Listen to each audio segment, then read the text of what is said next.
सत्र का विषय है media in Kashmir valley, which side of the fence it is, यानी कि कश्मीर घाटी का मीडिया किस तरफ है, उसका रुख किसके पाले में है वो। ये विषय अपने आप में, आप इस विषय को भी, जो पैनलिस्ट रहेंगे या जो आगे सवाल आएंगे उसमें आप इस विषय को भी चुनौती दे सकते हैं कि क्या मीडिया को वाकई किसी पाले में खड़े रहने की ज़रूरत भी है कि नहीं, एक बात। दूसरा, लेकिन क्या ये व्यवहारिक बात है जब एक बॉर्डर स्टेट में इस तरीके के टेररिज्म की समस्या से हम जूझ रहे हो, तो क्या वाकई whether media has to take a stand और not. I remember one of my editors used to tell me that if a journalist goes to the battlefront, he cannot afford, or he or she cannot afford to die there because you have to come back and file the story. तो इस सारे, लेकिन media के अपने मायने भी बदले हैं। मैं इस सत्र की शुरुआत करने से पहले सिर्फ एक छोटा सा, जिसे आप कह सकते हैं स्नीक प्रीव्यू, जिसे कि बाद में पैनल में भी चुनौती दी जा सकती है। मैंने पिछले कुछ समय में, और ख़ासकर जम्मू कश्मीर स्टडी सेंटर एक थिंक टैंक है, उसकी मदद से और कुछ अपने तौर पर रिसर्च करके, I just found out, I am just going to read a few headlines to set the tone of the discussion.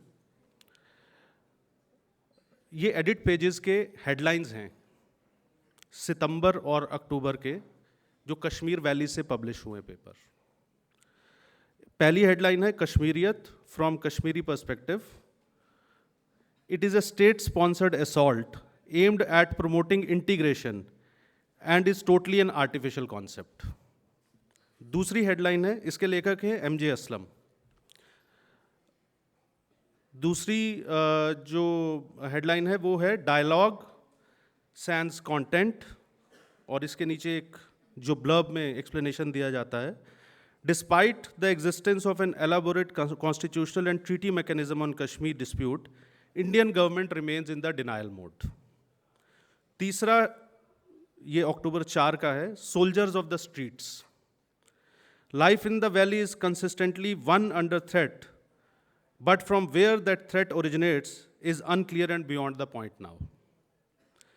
इसके बाद में एक छोटा सा पैराग्राफ ग्रेटर कश्मीर का जो अखबार है, उससे मैं आपको, जो पैनलिस्ट चूँकि अभी आए हैं बहुत, जो है जो पहले सेशन में नहीं थे, उनको मैं सिर्फ एक ये सूचना देना चाहता हूँ कि it's a no holds barred discussion, तो इसलिए किसी भी चैनल का नाम लेना या उससे कोई बचने की आवश्यकता नहीं है। मुझे लगता है कि जर्नलिस्ट आपस की चर्चा में ये सब हो सकता है।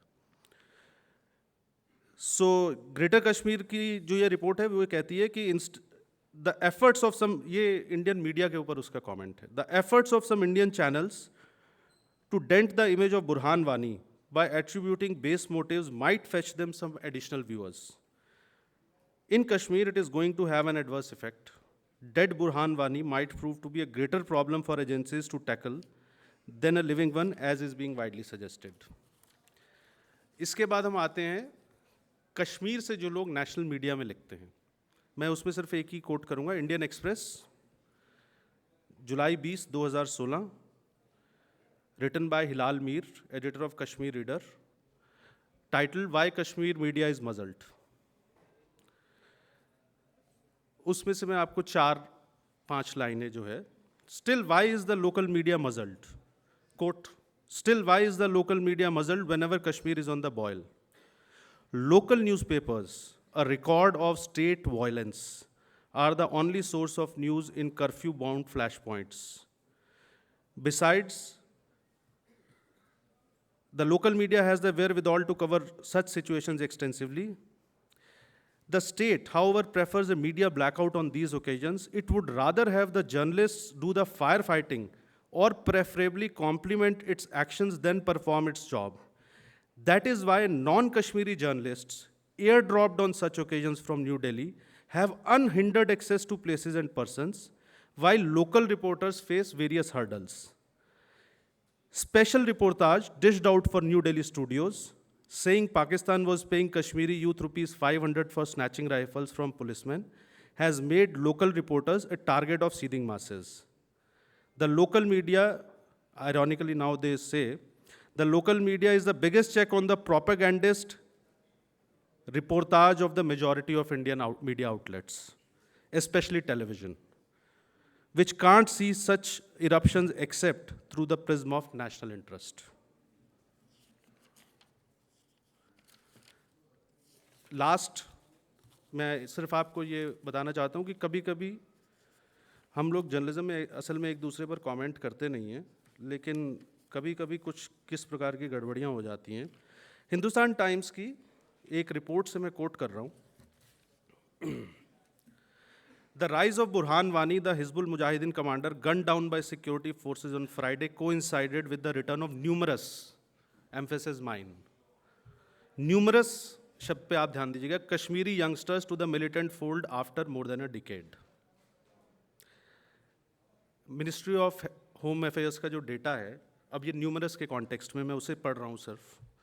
From January to June 2016 the number of new local recruitments to militancy in Kashmir Valley stood at 39. The number of local recruitments to Kashmir militancy in 2015 were 76, 56 in 2014 and 20 in 2013. The MHA data also reveals that from January to June 1, 2016, 36 militants were able to successfully infiltrate India.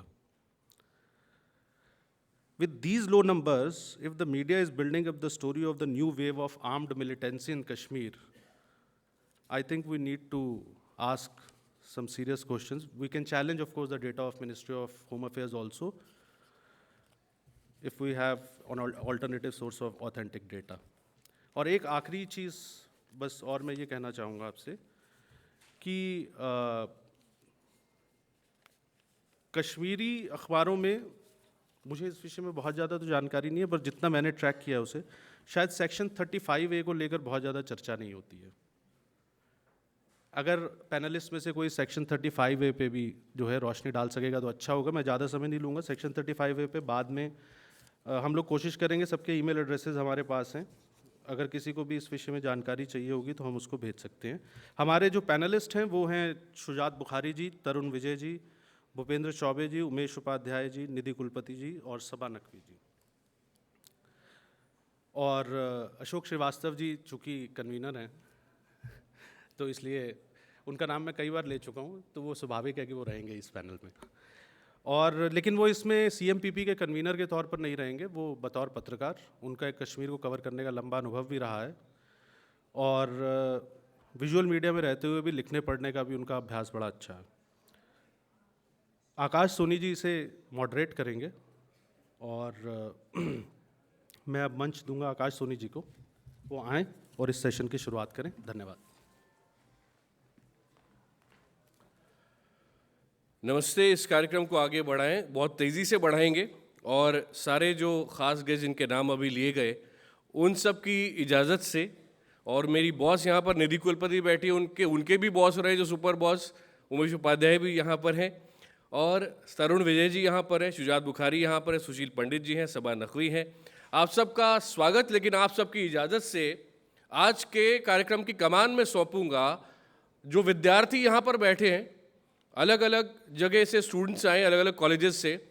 आपको मैं ये tone set करने दूंगा कि आज का discussion किस तरफ जाए। सबसे पहले मैं रिक्वेस्ट करूंगा आप सब प्लीज़ स्टेज पर आएँ।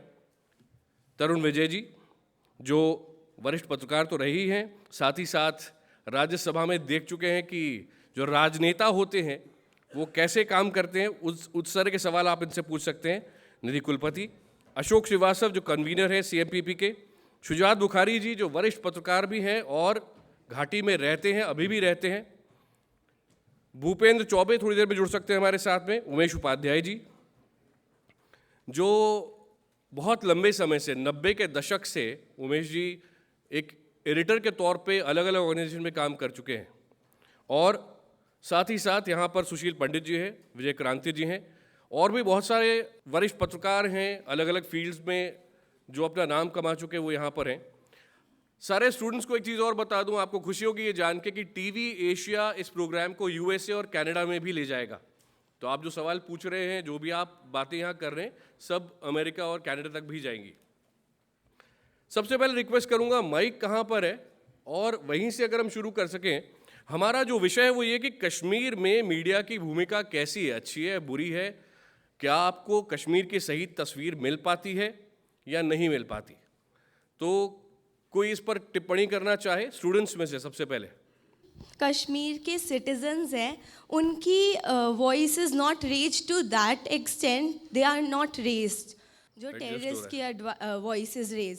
सो आई वांट टू नो कि why is that, is it because के जो हमारी व्यूअर है कि वो ये दंगा फसाद देखने में ज़्यादा इंटरटेन होते हैं, इज इट दैट कि व्यूअरशिप की वजह से दैट इज रेज? ठीक है, क्या सेंसेशनलिज्म है जिसके कारण रिपोर्टिंग आपको लगता है इतनी अच्छी नहीं होती? Yes, sir. ठीक है, और कमेंट्स क्विकली, जल्दी जल्दी, और जिस भाषा में आप आराम से बोल सकते हैं उसमें बोलिए. Around first week of March, around 10 days, I was there in a trip of Kashmir. And I can say it's like pro-Switzerland. You can compare as good as Switzerland. The guys asked me first questions, how you're feeling the people out here? Are they, as has been pretended in media, are those kind of people or we are a normal guy? तो हमने बोला आप तो बहुत अच्छे लोग हो. तो हमने पूछा कि फिर मीडिया में ऐसा क्यों दिखाता है? तो उन्होंने मीडिया को इतनी गालियाँ दी, इतनी गालियाँ. वहाँ मतलब हम लोकल गांव में गए थे, we went to Pahalgam, Sonamarg, Gulmarg, और वहाँ के लोकल लोगों से पूछा कि why media is pretending like it, और उन्होंने बोला कि सारा कुछ मीडिया करके रखा हुआ है कश्मीर में. मतलब उस समय एक फ्लैग का भी इशू आया था अराउंड दैट मार्च कि हर यूनिवर्सिटी में पाकिस्तान के झंडे लोग फैला रहे थे, और टीवी पे वहाँ पे श्रीनगर में भी ये हुआ था, और टीवी पे सिर्फ वो न्यूज़ आ रही थी और पूरा श्रीनगर वाज काम, कुछ नहीं था. मतलब we were there in Kashmir और न्यूज़ में देख रहे थे तो ऐसा लग रहा था कि श्रीनगर में क्या हो गया है, बट हम श्रीनगर में थे और कुछ नहीं था ठीक वहाँ है, पे. एक इतना तरफा तस्वीर दिख रही थी, आप खुद वहां खड़े थे और आपको लग रहा था कि टीवी चैनल दिखा क्या रहा है. ठीक है, नेक्स्ट. प्रभांशु रंजन, माखनलाल चतुर्वेदी राष्ट्रीय पत्रकारिता संस्थान से हूँ. और सर, कश्मीर के मसले पे ये कहना चाहूँगा कि कश्मीर की जो भी मीडिया में रिपोर्टें छन के आ रही हैं, तो पहले सेशन में भी इस पे बात हुई, लद्दाख वगैरह की रिपोर्टें बहुत कम आती हैं. तो पहले ये मैं जानना चाहूँगा अभी जितने भी लोग पैनल में हैं उनसे कि क्या उन विषयों पे रिपोर्टिंग क्यों नहीं होती. दूसरी बात, क्या हम अपने भारत से किसी ऐसे इंटरनेशनल मीडिया ऑर्गेनाइजेशन को खड़ा कर सकते हैं जो भारत और पाकिस्तान या फिर भारत और चीन, इन जैसे दोनों जिन जिन देशों के साथ हमारे रिश्ते तल्ख हैं हो, उनके बारे में एक क्या कहते हैं कि पूरी ऑब्जेक्टिविटी के साथ रिपोर्ट दे. हाँ, हमारे सैनिकों ने कितने उनके सैनिकों को मारा और उनके सैनिकों ने हमारे कितने सैनिकों को मारा, ये भी हमें रिपोर्ट मिले. क्या ऐसा संभव है?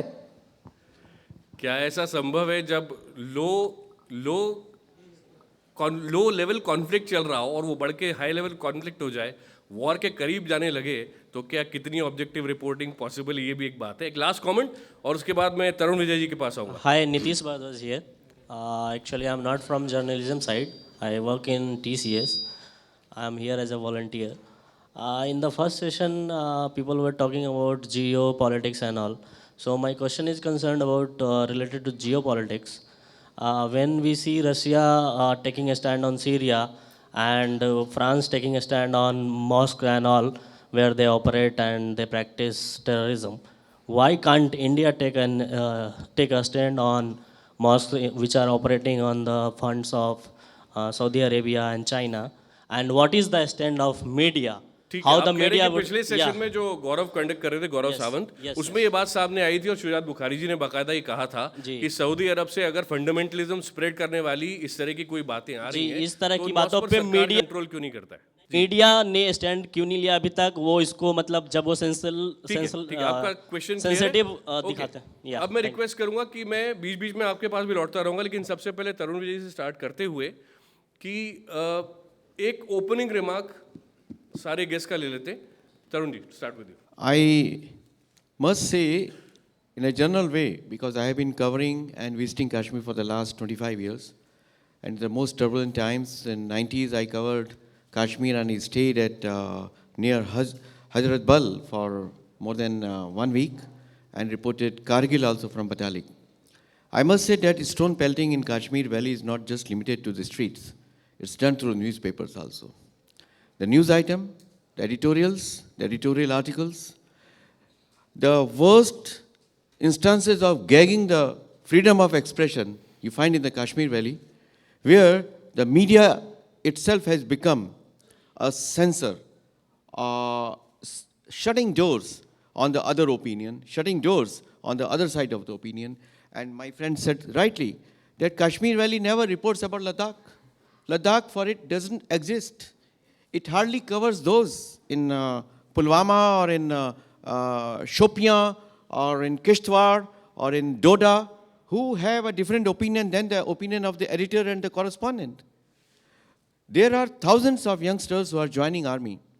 There are thousands of youngsters who are joining JK Police. I met Riaz Ahmed in Mandi, Thana Mandi. I was on a 10-day tour about 3 months back in the valley and in Jammu region. And Riaz Ahmed had 2 sons. Both the sons have joined JK Lai. They are army men. He has no daughter. He has no third son. I said, why have you sent these, your only 2, जिसको चश्मे, जिगर और क्या कहते हैं, आपने उनको भेज दिए आपके लगते जिगर, हाँ लगते जिगर. तो उन्होंने कहा जनाब मैं कश्मीरी हूँ और जब मैं अपने बच्चों को वर्दी में देखता हूँ तो मेरा सीना फूल जाता है, मुझे मेरी बीवी को बहुत अच्छा लगता है और इसलिए मैंने उनको भेजा है. मैं उन लोगों की भाषा नहीं बोल रहा जो कहते हैं अल्ट्रा नेशनलिज्म या, लेकिन ये कश्मीर कहाँ है? ये कश्मीर वहाँ की मीडिया में नहीं है. अगर ये लोग कुछ अपना आर्टिकल भेजना चाहेंगे, लेटर टू द एडिटर भेजना चाहेंगे, नहीं छपेगा. मैं पूरा एक पुलिंदा लेके आया था लेकिन उसका वक्त नहीं है. महबूबा दिल्ली में कहती हैं, श्रीनगर में कहती हैं कि बच्चे जब स्कूल का वक्त है तो पत्थर फेंकने के लिए गलियों में क्यों जाते हैं? भाई स्कूल का वक्त है तो आप स्कूल में जाइए. और ये जो गन्स आप उन पे चला रहे हैं, छर्रे वाली जिसको हिंदी में हम कहते हैं, तो पैलेट गन्स, तो वो बंद हो जाएंगी अगर आप स्कूल जाना बंद कर देंगे. लेकिन वो ना राइजिंग कश्मीर के लिए, ना कश्मीर टाइम्स के लिए, ना ग्रेटर कश्मीर के लिए ये खबर नहीं है. उसके लिए खबर कब है? खबर तब है जब महबूबा ये कहती है कि कश्मीर पुलिस जो है वो तो शहादत के लिए है. भाई तुम शहीद हो जाओ और तुम पत्थर खा लो तो क्या फ़र्क पड़ता है, लेकिन इन बच्चों को महफूज रखो. और ये पर्सनली नेशनल पुलिस डे पे कहती हैं, नेशनल पुलिस डे पे पुलिस को मुखातिब होते. तो ये पहले पन्ने की बैनर न्यूज़ बनती है. उसके बाद 3 कॉलम की बड़ी खबर बनती है गिलानी की.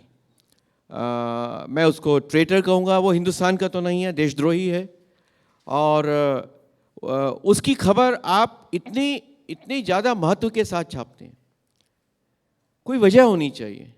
लेकिन वही चीज़ हम उस तरह की धारा में जो यहाँ का है, जैसे हिंदुस्तान टाइम्स ने कल हिजबुल मुजाहिदीन की एक दावत और उसकी खुशी के जलसे की फ़ोटो छापी. और वो कहाँ से ली है उसने ये बताया नहीं. तो वो राइजिंग कश्मीर और ग्रेटर कश्मीर का जो मामला है वो केवल श्रीनगर पे नहीं है, उसकी एक शाखा इस तरह के अखबारों में भी आ जाती है कि जो ये बताते नहीं कि फ़ोटो कहाँ से लिए हैं. वो पीटीआई का फोटोग्राफर हिजबुल के कैंप में गया था, वहाँ उसने फ़ोटो छापी. मैंने आज तक एक बार भी उस शहीद फौजी की फ़ोटो, उसके माँ बाप का इंटरव्यू, उसके बच्चों का इंटरव्यू कश्मीर की किसी मीडिया में नहीं देखा. आज तक एक बार भी मैंने कश्मीरी हिंदू जो वहाँ से निकाल दिए गए और वापस उनका एक हिस्सा श्रीनगर में आया और वे किस तरह की घुटन वहाँ महसूस करते हैं, क्योंकि छोटे छोटे हैं. एक स्कूल में 1 टीचर है, दूसरे स्कूल में 2 टीचर हैं, तीसरे एक दफ्तर में 1 बाबू है, दूसरे दफ्तर में 2 बाबू हैं. इस तरह का वो धीरे धीरे चलता है. How are they feeling? Completely suffocated, isolated, insulted, and people look at them with contempt. उनकी जुबान मैं यहाँ छापता हूँ लेकिन वो वहाँ क्यों नहीं छपती है?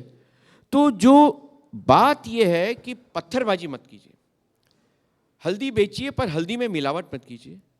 खूब जमकर मोदी सरकार की आलोचना करिए और उसमें कोई कमी मत आने दीजिए, लेकिन कम से कम ये तो बताइए कि आप तिरंगे के साथ हैं या तिरंगा जलाने वालों के साथ हैं.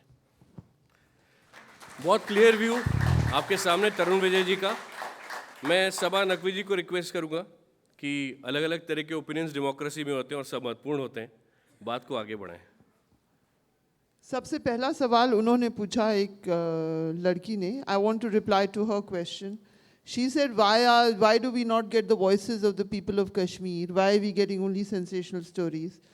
That is always true, is that the media chases sensational stories. But right now, the Indian media only wants to cover the military stories. They don't want to go and speak to ordinary people there because ordinary people there could give them a story they don't want to hear. Ordinary people in Kashmir could tell them that they don't like India. So what is the point of saying Tiranga and all of this? That is indeed the truth. Having covered Kashmir, being a proud Indian myself, if we live in denial that people in Kashmir have a problem right now with India, which is becoming bigger and bigger, what the media has done instead is stop reporting from Kashmir except on military action, except on fights against terrorists. Nobody is getting into language of this. We don't any longer want to report it. It's also become difficult for Indian journalists now to go there and report it. So there is a very straightforward answer. As a journalist, I am actually very ashamed of what I see passed off as reporting these days. I don't care about ideologies. I'm not here to be this way or that way. So as a journalist, this is my reaction. And the only honest reporting you find to some extent is on internet, on websites and all of that. I am not here to only to speak for Kashmiri journalists. I have gone to Kashmir many times, and yes, I also believe that many journalists in Kashmir have a psychological investment in trouble, because that is when they get remembered. But that, for all of us to presume that what they write is false and that they make up stories and that they are agents of someone else, it's extremely unfair. All journalists all over the world do have some psychological investment, perhaps, in stories. People don't go to Ladakh because Ladakh doesn't make a story except a tourism story. Journalists everywhere look for stories. That's the bottom line. We are supposed to discuss media here. And if we are going to cover terrorism, that is the label, we have to, are we going to ignore root cause and just say traitors, treacherous people, anti-nationals, we will not talk to them, The situation today is that people in Kashmir are aware that nobody really wants to talk to them anymore. We just want to give a narrative to the rest of India. So, I mean, I'm pretty forceful about it. And one more thing, I mean, all of these things, I'm sure that having dealt with this kind of hate that comes whenever I have taken positions like this, I mean, frankly, I actually, beyond the point, I don't care, because I will always speak for the truth and not for sloganeering. It's important to speak for the truth as a journalist, and less of us are doing it. It's very, very important to hear what people are saying, whether we like it or not. We are a democracy. We are a country in the whole of Asia, in the post-colonial era. We are not here to be drumbeaters of this one way or the other. So I'm afraid that is a very forceful view. It may not, I feel this, that the reason you don't get to hear ordinary people's voices is because we in the Indian media no longer report it. We only report military actions and terror. I was in Shopian about 6 months back. I met a mother, a Kashmiri Muslim mother. You say that the other side of the story should also be published. We are sorry that these are not military stories. But what about that Kashmiri Muslim mother's story, who spoke vehemently against the terrorism, against Dahshatgardi? And just a moment. Let me complete. And there is a queue. And they take the references and sifarish of Mehbooba, उनके secretary, उनके NC के नेता, कि हमारे बच्ची को आप army के सद्भावना स्कूल में एडमिशन दिला दीजिए. वो उसकी माँ दहशतगर्दी के खिलाफ बोलते हुए रो पड़ी और कहती कि जब ये दहशतगर्दी, ये जो हमारे बच्चों को संगबाज बना रहे हैं और गिलानी जैसा आदमी को इतना महत्व देते हैं, ये हमारे घरों को बर्बाद कर रहा है. I want to see, and Shujat is here, I want to see one single story. You say that the people are not reported because the military stories are reported. Why that Kashmiri Muslim mother is not reported in any of the daily newspaper or any of the Srinagar newspaper, who is represented here by Shujat? कि जो वहाँ का आम मुसलमान कश्मीरी दहशत गर्दी से परेशान है, उनके घर में घुसते हैं, उनके साथ बदसलूकी करते हैं, उनकी ज़िंदगी बर्बाद कर दी, उनके लड़कों को उन्होंने संगबाज बना दिया। उनकी स्टोरी जर्नलिस्ट के लिए स्टोरी क्यों नहीं बनती है? मैं भी आपसे एक और बात बताऊं, और एक और स्टोरी जो बननी चाहिए, यू आर राइट, लेकिन मैंने इंडियन अखबार नहीं, मैं बोल रही हूँ, इंडियन पेपर्स पे मैंने स्टोरीज पढ़ी हैं about IAS entrance from Kashmir. I have spoken to that person. They feel so tragic and disappointed right now. All these stories are covered, Mr. Tarun Vijay. That is not true. But let me also tell you the stories which should have been covered in greater detail in the Indian media. Because I was there in Kashmir last Eid when people started to slaughter cows in the valley. Why did they do that? Because the Jammu court resurrected an old order. And at the same time, I have also been in the valley when people have said when Kashmiri students go to India, when they are caught in a university of Mewar and they are threatened for eating beef. Let me finish. You cannot just keep shouting your narrative. All of this has built to the sense of insecurity of Kashmiris. No. ठीक है, मुझे इस बात की खुशी है कि दोनों पक्ष आपको सुनने को मिल रहे हैं। No, एक पक्ष नेशनलिस्ट कहलाता है, when दूसरा पक्ष जो है वो है कि come to सच्ची engage with पत्रकारिता जब India- तक नहीं होगी तो सच जनता के सामने आएगा कैसे। आप दोनों को थोड़े सा रोक रहा हूँ। भूपेन चौबे हमारे साथ आ गए, CNN पे आप उनको देखते हैं रोज। भूपेन प्लीज ज्वाइन कीजिए हमको।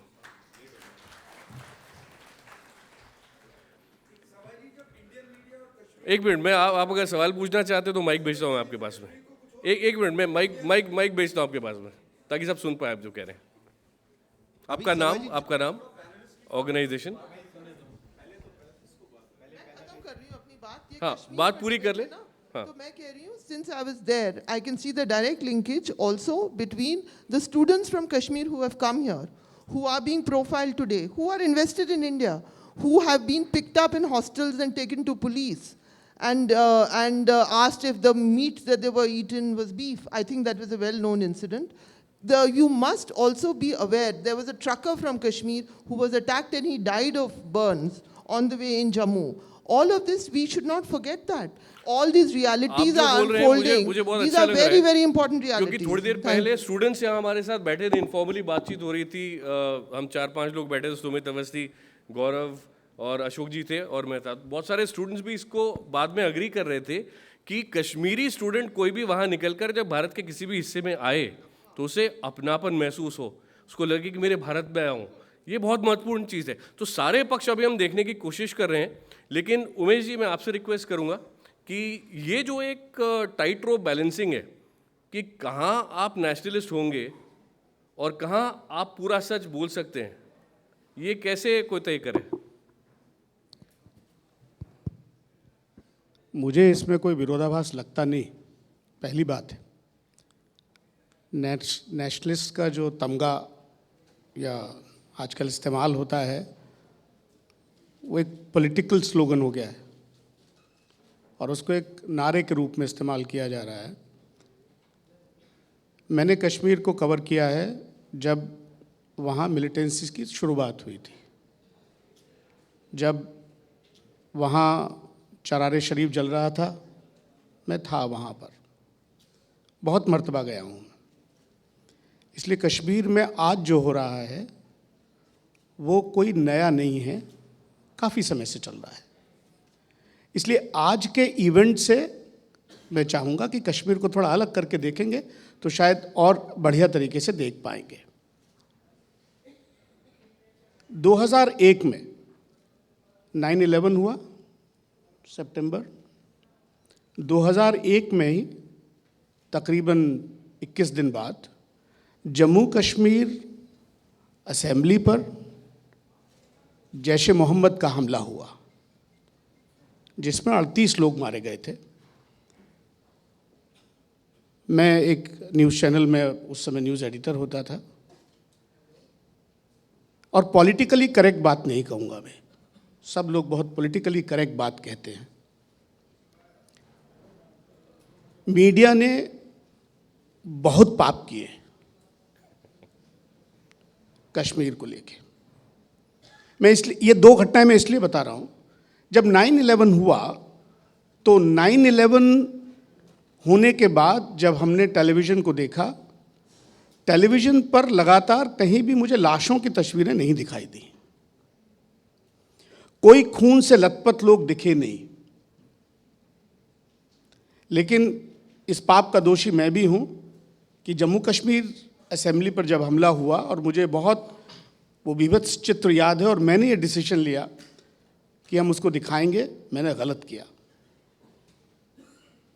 वो एक सिपाही था जिसकी एक बाहें कहीं पड़ी हुई थी, एक सरदार था उसका पगड़ी कहीं पड़ी हुई थी, खून से लथपथ। आज भी आप जाएंगे तो वो तस्वीरें देख सकते हैं।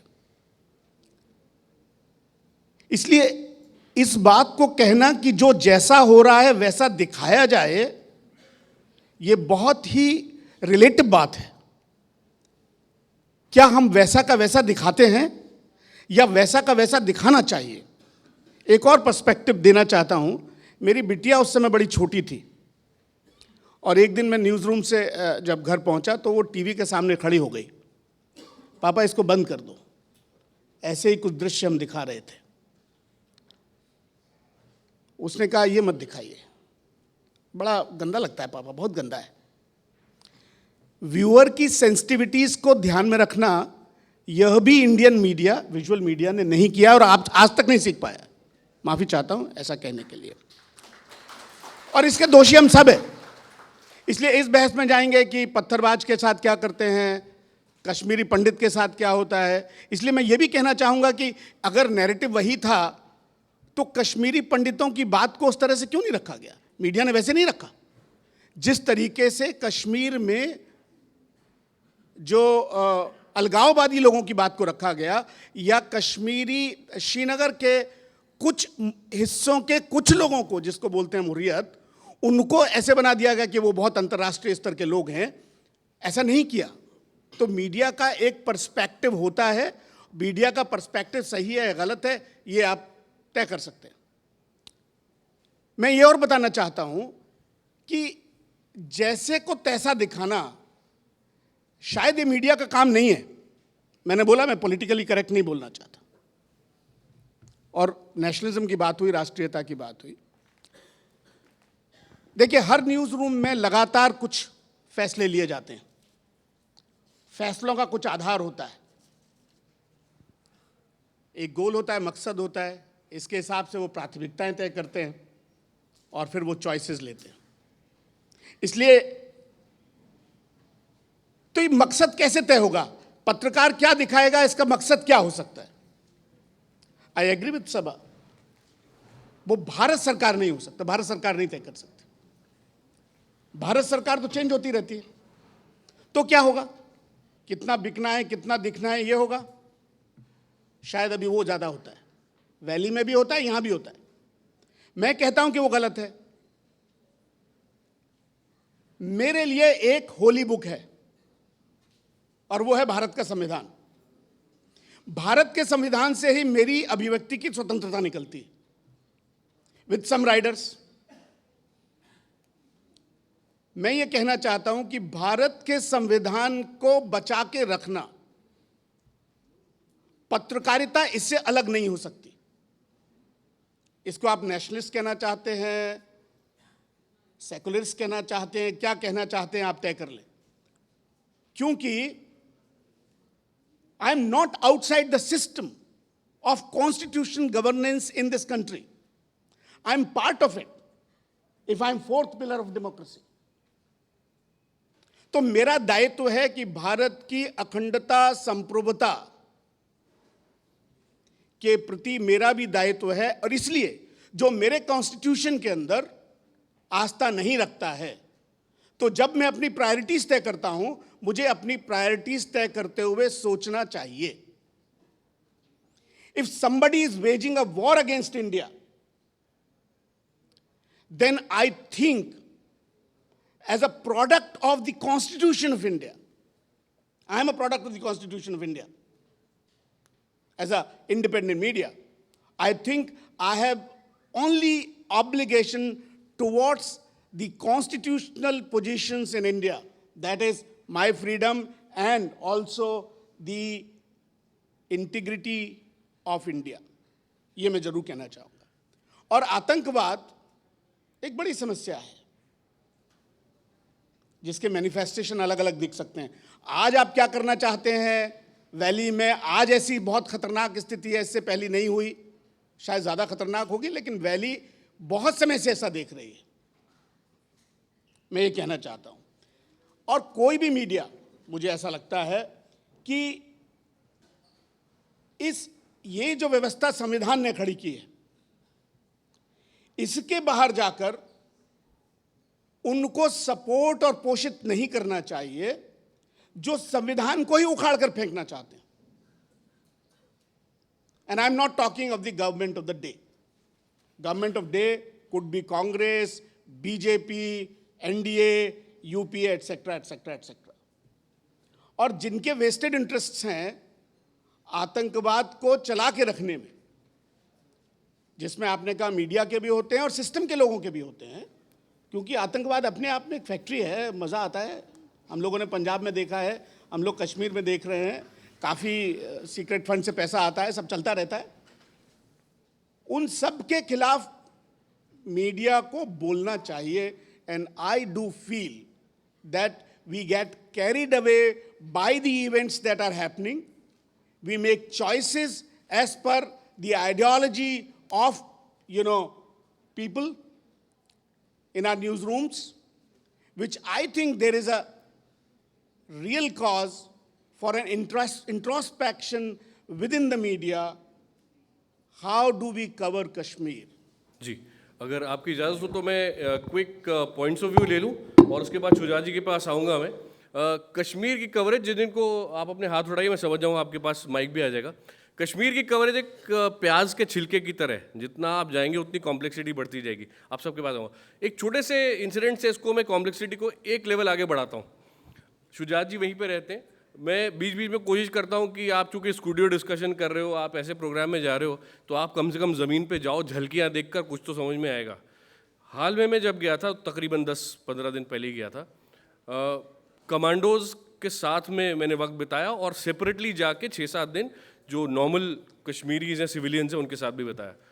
एक कमांडो जिसको आगे मेडल मिलने वाला है, उसको टास्क ये मिला था कमांडो टीम को कि जाकर जो घर के अंदर 10 मिलिटेंट्स नहीं 7 मिलिटेंट्स थे उनको मारना था, और उसके नीचे राष्ट्रीय राइफल्स के बेसमेंट में 3-4 लोग फंसे हुए थे, उनको निकालना था। उनका पहला रिएक्शन जो उनको बोला गया कि पूरा घर उड़ा दो, सिवाय इसके कि अपने लोगों को निकाल लो, आर्मी वालों को निकाल लो। तभी उनको इन्फॉर्मेशन मिली कि कुछ 2 कश्मीरी शायद अंदर हो सकते हैं जो मिलिटेंट्स नहीं है, लोकल हैं, उस घर के आसपास के लोग हैं। तो उनको बचाने की कोशिश में 2 राष्ट्रीय राइफल्स के जवानों की जान चली गई। इस हद तक कमांडोज अपनी जान को खतरे में डाल के, आर्मी के लोग कश्मीरी सिविलियन को उतनी इंपॉर्टेंस देते हैं, और ये चीज़ फैक्ट है। ये आप सोच सकते हैं कि किस लेवल पे जा रहे हैं। दूसरा, मैंने खुद देखा जब कश्मीर में फ्लड्स थे तो दूध भेजा जा रहा था एक एरिया में जहाँ 3 दिन से खाना नहीं गया था, कुछ भी नहीं गया था।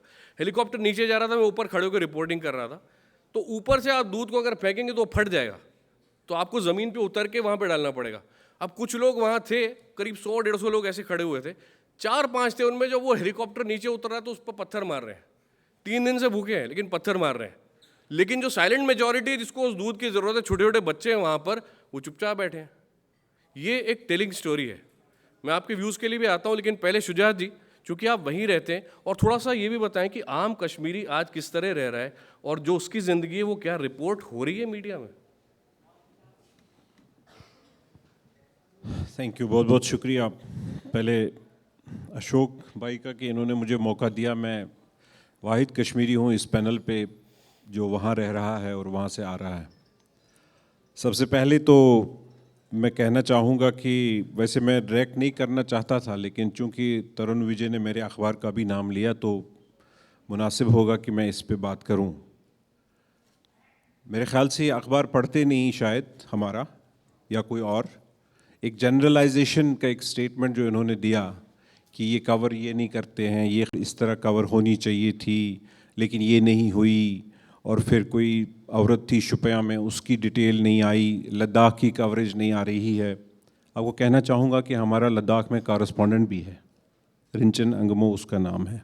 सर ये तो नॉर्मल चीज़ है ना, लद्दाख में होना ही चाहिए। आपका कॉरेस्पॉन्डेंट कश्मीर रिपोर्ट कर If रहा you है। allow me to speak, then I'll speak. If you don't allow me to speak, if you are नहीं, going to बोलियो, interrupt बोलियो। me, then I'll not. तो लद्दाख जिस तरह से इन्होंने कहा कि शायद सॉफ्ट स्टोरी है, और मीडिया के लिए सॉफ्ट स्टोरी हर बार स्टोरी नहीं होती है, तो जहाँ जब भी वहाँ कुछ होता है तो we do cover it, that's not the case. मैं इसलिए कह रहा हूँ कि आप अखबार शायद पढ़ते नहीं, क्योंकि आपने एक ख़ास इसका स्टेटमेंट का जिक्र किया कि महबूबा मुफ्ती ने कहा कि बच्चों को स्कूलों में होना चाहिए था, उनको स्ट्रीट्स पे नहीं होना चाहिए, और राइजिंग कश्मीर ने उसको कवर नहीं किया। आई मस्ट टेल यू कि ये अगस्त 30, 2016 को राइजिंग कश्मीर के पेज पे ख़बर है, children should be in schools not on streets, Mehbooba. We have properly covered it. We have no, you said that they did not cover it. So we did cover it properly. It was on the page 1. We do cover everything. We try to cover everything what's happening in Kashmir. But if you think that we should not cover anything that's happening in Kashmir and that is becoming a discomfort for the people, a section of the people, or for the government, then we are not there for that job. If you think that 12,000 people have been injured in past 3 months, the highest number in last 26 years, we are not going to report that, we will not do. If you think that we will not say that 90 people have been killed in police and CRPF firing, whatever the cause, if you think that I will not report that, I am not going to do that. The government has already banned the advertisements for us. You have taken a decision already. But I still say that we are a small community in Kashmir. You can have reservations. As she said, there are so many people have ideological positions. There is no human being who does not have a position, ideological position. But when it comes to journalism, I must tell you that we are a small community which has given prize of 16 journalists who have been killed in Kashmir in the last 26 years. We have tried our best to give, if you think that we should not cover Gilani, on whose call Kashmir is shut for last so many months. I mean, I cannot do that. It is the government's problem to deal with it. To him, it's the government's problem to reach out to those people, to find the solution to the problem. But if you think that media should not report anything, if media is the problem as you suggest, or as many others would suggest, or as Mahbooba Mufti would suggest for that matter, then the media, the newspapers were banned in Kashmir for 5 days in July. So the problem should have been solved. I think that we need to rise above these petty things and rise above these red lines, that you have to do this and you have not to do this. If Kashmir media has faulted, I'm not saying that we are completely perfect. No human being is perfect. There can be problems, there can be shortcomings, we must have lapsed. But the problem is that there is the national media which also has, lapsed. I strongly believe that there is provocation from a section of national media which is further provoking Kashmir, which is further provoking Kashmir to the wall. So I think sense of responsibility has to be there. And if you are here to change the fundamentals of journalism, that you will have to go by nationalism first, then do the journalism, then I am sorry. Then you will have to change the curriculum. Then you will have to change the curriculum in the Indian Institute of Mass Communication, of whose students are here today. Why should we read those books? Change those books and say that we have changed the curriculum and we are here to fight for the sovereignty of the country. I think if you are reporting properly and honestly for the people, then you are doing a service to the democracy, you are doing service to the people of your country. But if you are leading them towards sensation, if you are leading them towards disinformation, you are surely doing a disservice to your country.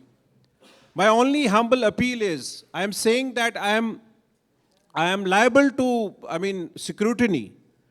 I said, and I'm repeating that there can be shortcomings, there can be problems as far as Kashmir media is concerned, but see that in what conditions Kashmir media is also working. So, but at the same time, please, It's the responsibility of the national media to tell the people of India that what is happening in Kashmir. You don't go only by the government sources. You don't go only by the government priorities. I believe that if 1987 elections, the rigging in elections would have been reported by media fairly, maybe we would not have in this situation. The way the media at that time reported about Om Prakash Chautala's government, which had to fall. I mean, you shut the eyes because you believe that the state's narrative vis-a-vis Kashmir is the only narrative. That is not fact. I mean, today, whether you are ready to listen to me or not, you are ready to agree with me or not, but Kashmir is a problem which is a complex problem for which we need to find a solution by speaking to all the stakeholders. Today, if you go to Kashmir and talk to the people, these friends have gone, entire generation of Kashmir, new generation of Kashmir would tell you that, no, we don't want to live with India. This is the reality on the ground. But if you really want to find a solution, then you will have to accept that this is the reality on the ground, then only you can find a solution. If you say that it's only 5%, it's only Pakistan sponsored, who denies the role of the Pakistan in Kashmir? Nobody denies that. But question is that there have been more problems and there have been more mistakes from Delhi. Delhi has failed Kashmir. I mean, 75% people have voted in elections. And out of that election, you have a member of parliament elected who defeated Farooq Abdullah. Do you need a more legitimate election than that? He is representing people and he resigns from the parliament and says that I equate this government with the Nazi government. He is an elected representative. Leave Gilani, leave Mirwais, leave others aside. I mean, how do you react to that? Is he also a madman? So I think we need to rise above these things. We need to actually reflect. We need not to distort the facts. And we need to be honest to ourselves. Then only we can do justice with it. I am not saying that you give me a certificate that I am a nationalist and I have done a good job. Don't give that. No problem. And I am not going to give certificate to you and others that you are not good journalists and all that. But just reflect upon it. Just introspect. Don't paint every Kashmiri as a terrorist. Don't push him to the wall. Show me how many people in India have shown empathy for 90 people, boys who were killed there. Because they all are given to understand and they are made to believe that all are terrorists, all have thrown stones on security forces, so they deserved the death. But did somebody talk about the ATM guard who was guarding the ATM and 360 pellets were fired into his body? Does anybody talk about 12-year-old Junaid who was in his house premises and he was killed? There are so many things. I mean, I think we should not be convenient with our own truth. That's very simple. I know that conflict and war, truth is the first casualty. So, but let us, I think, reflect on it with an open mind. Let us don't lose our own emotions and just go emotional about it. I think we need to be honest and we need to be sincere and everybody Shujaat ji को पूरे धैर्य से हम सबने सुना और कुछ लोग अभी सवाल पूछना चाहते हैं. इसके बाद मैं अशोक जी के पास जाऊंगा. सबसे आगे जी जी. हेलो हेलो शुजात जी, मैं नीलकंठ बख्शी हूँ, CEO सामवेद कम्युनिकेशन से.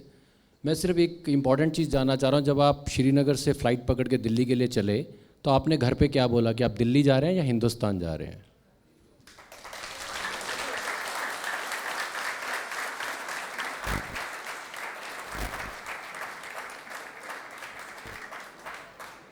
No, I'm not comfortable. I'm asking because we work there and lot of people when we go there वो बोलते हैं ये हिंदुस्तान से आए हैं और हम हिंदुस्तान जा रहे हैं. जब तक आप लोग वो मन से नहीं निकालेंगे, आप कोई पासपोर्ट लेके तो यहाँ आए नहीं. वहाँ कोई दरार नहीं है. दरार वहीं है, वहीं ख़त्म कीजिए. मैं एक बात कहना चाहता हूँ शुजात भाई, इसी सवाल पर मुझे लगता है कि ये सवाल, इस तरह का सवाल करना और इन सवालों पर ताली बजाने से अगर समस्याओं का समाधान हो जाएगा तो खूब जोर से ताली हम लोग बजा सकते हैं. I think these kind of please I think आप थोड़ा सब्सटेंटिव सवाल पूछिए. अच्छा एक मिनट, मैम के पास दीजिए. मैम के पास क्या माइक दीजिए, माइक दीजिए.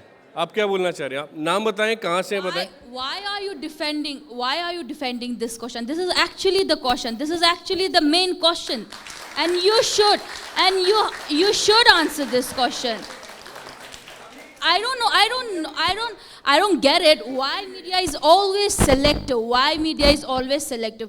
आपको जिस questions का answer करना होता है आप वो कर देते हैं. In the session before, you dodged a question on ecology, which is, this is also a major problem. Ecology wala question, you just dodged it and just giggled.